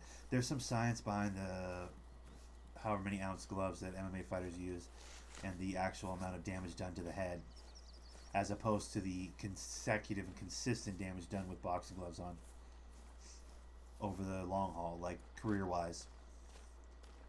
There's a case to be made that MMA fighters, when their careers are done, will be a lot less punchy than a boxer, just given the amount they're able to take, given the padding on the fists. You know what I mean? There's some stuff there, like so it's like I agree with you that the knees are fucking so much more devastating than a punch, no matter who's throwing it. The chances that the odds of getting caught with that knee is the variable. You know what I mean? Like, it's if knee knockouts were every third fight, then yeah, there might be something there, but it's so rare that somebody gets kneed in the face. You know what I mean? It's pretty uncommon. It happens. I'm not saying it doesn't happen. Head kicks, knees to the face, that sort of stuff is devastating, but it's few and far between. You know, like most fights don't go that direction.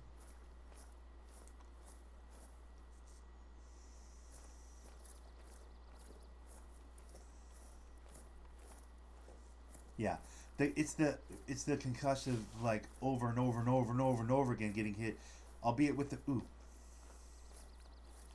I almost just left the map. It's the over and over and over consecutive damage that the doctors are so concerned with boxing. That's why old boxers end up all punchy and slurring the words and stuff, because like they took so much more damage than they would have needed. They would have if they had, smaller gloves. Because you can only take a couple of shots with those MMA gloves, clean shots. Boxing wise, you could have a good chin and take hundreds of shots in a fight and not realize how much that fucked you up till the next day when you're puking. You know what I mean? Like, there's a case to be made that it's a safer. I hesitate to say safer, because I've seen arms pulled out of sockets. I've seen knees destroyed from submissions and stuff. I've seen people choked unconscious and then punched out while they were unconscious on the ground. I've seen a lot of nasty shit in MMA, but like overall, talking sport to sport comparison, boxing is much more dangerous.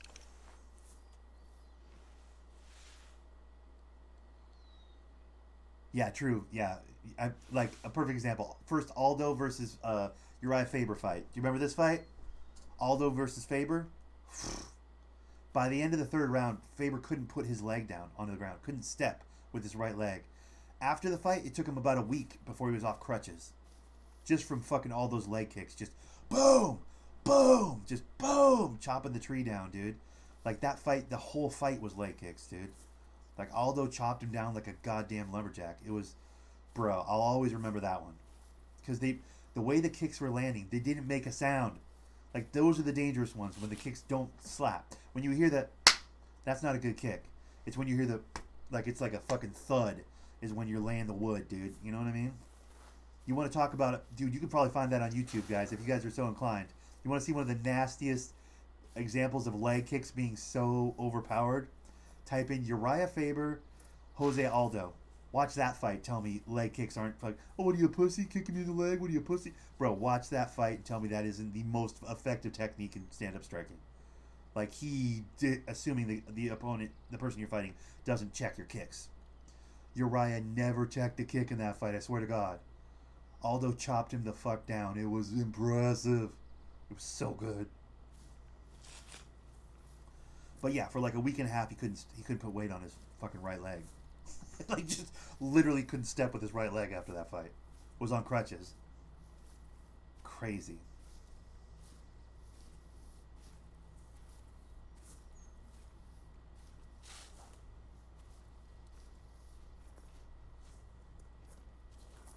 Yeah, nothing about fighting is pussy, in my opinion. Yeah, exactly. Well said, bud. At first, I didn't know what P ... Y meant, but I got it. I figured it out. Because I'm smart.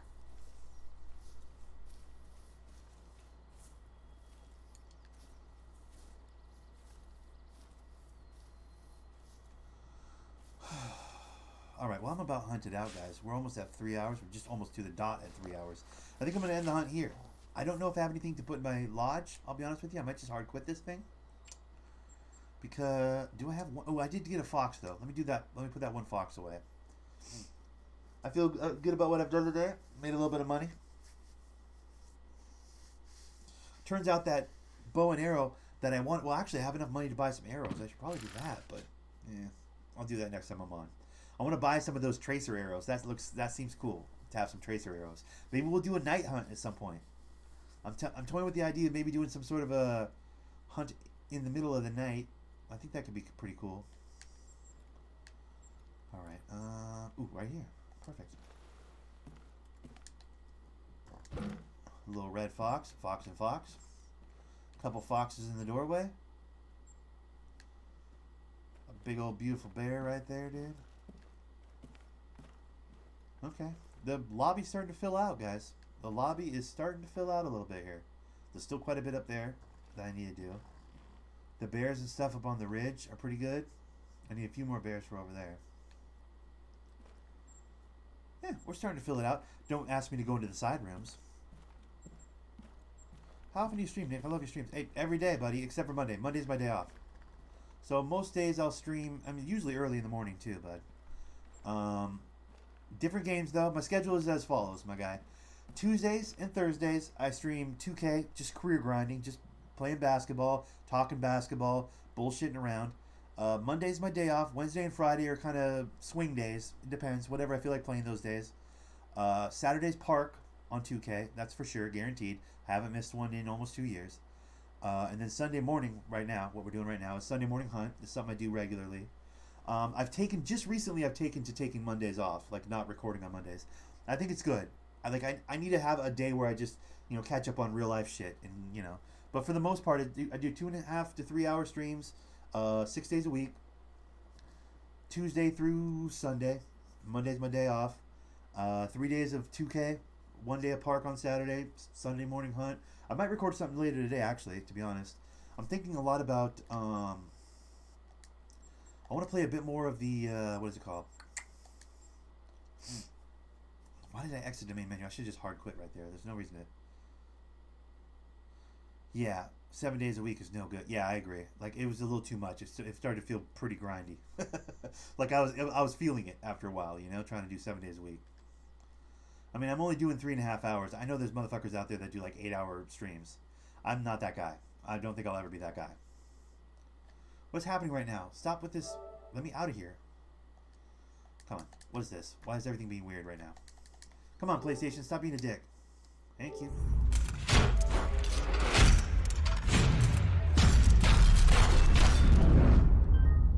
The fuck is that sound? Got any diamonds? I have a handful. If you would join us. Hello, everyone. Hope you're having a... What the fuck? Is my YouTube still going on this screen? Ah, son of a bitch. Close this. What the fuck?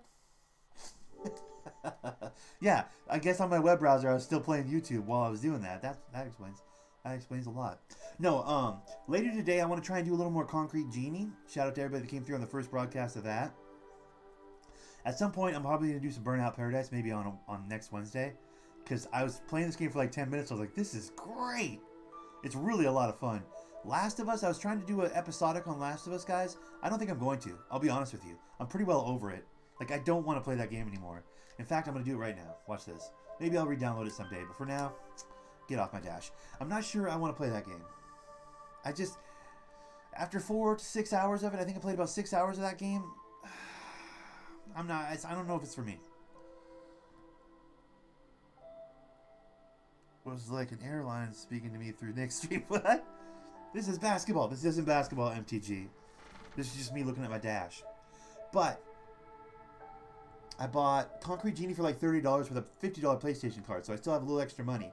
With a little bit of that extra money, I spent $4 and bought this Burnout Paradise game, which is actually really fun. I haven't done any races yet, but I was just driving around the map, and I love the way it plays. I might do a broadcast on this soon. I don't know if any of you guys are Burnout Paradise people, but you want to see how bad I am at driving games. We'll get a look at that next week.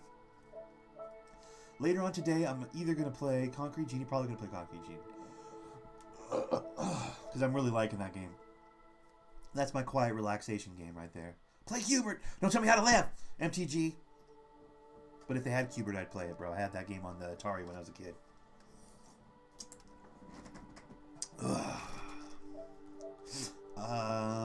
Yeah, so that's about all I got. God, I haven't been playing enough Borderlands. But the problem is, everybody's so goddamn good at this game, dude.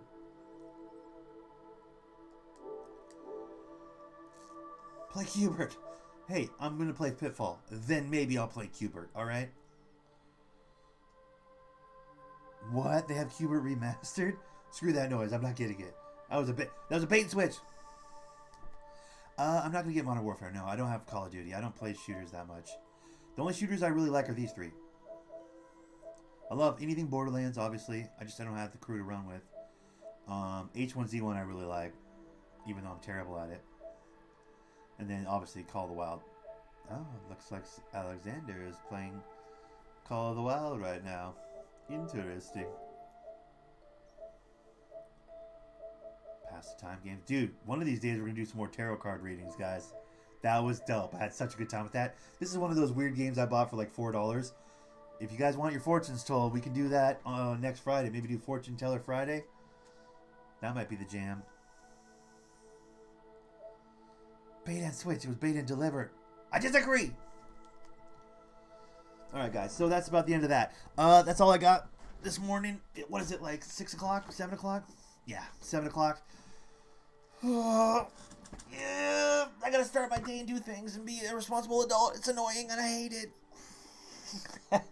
Shout out to everybody that came through today, though. You guys are all the homies. Like, comment, subscribe to all the things you're supposed to do. You know how the game's played. Trying to grow my channel. Tell your friends, tell your mom, do dad, tell anybody that'll listen to your boy Thundernick plays game. As always, happy gaming. I know what you're thinking. Thundernick, don't go. Don't worry. Thundernick will be right back tomorrow. Actually, later on today. That's not correct. Later on today. But for now, I'm out of here. Peace.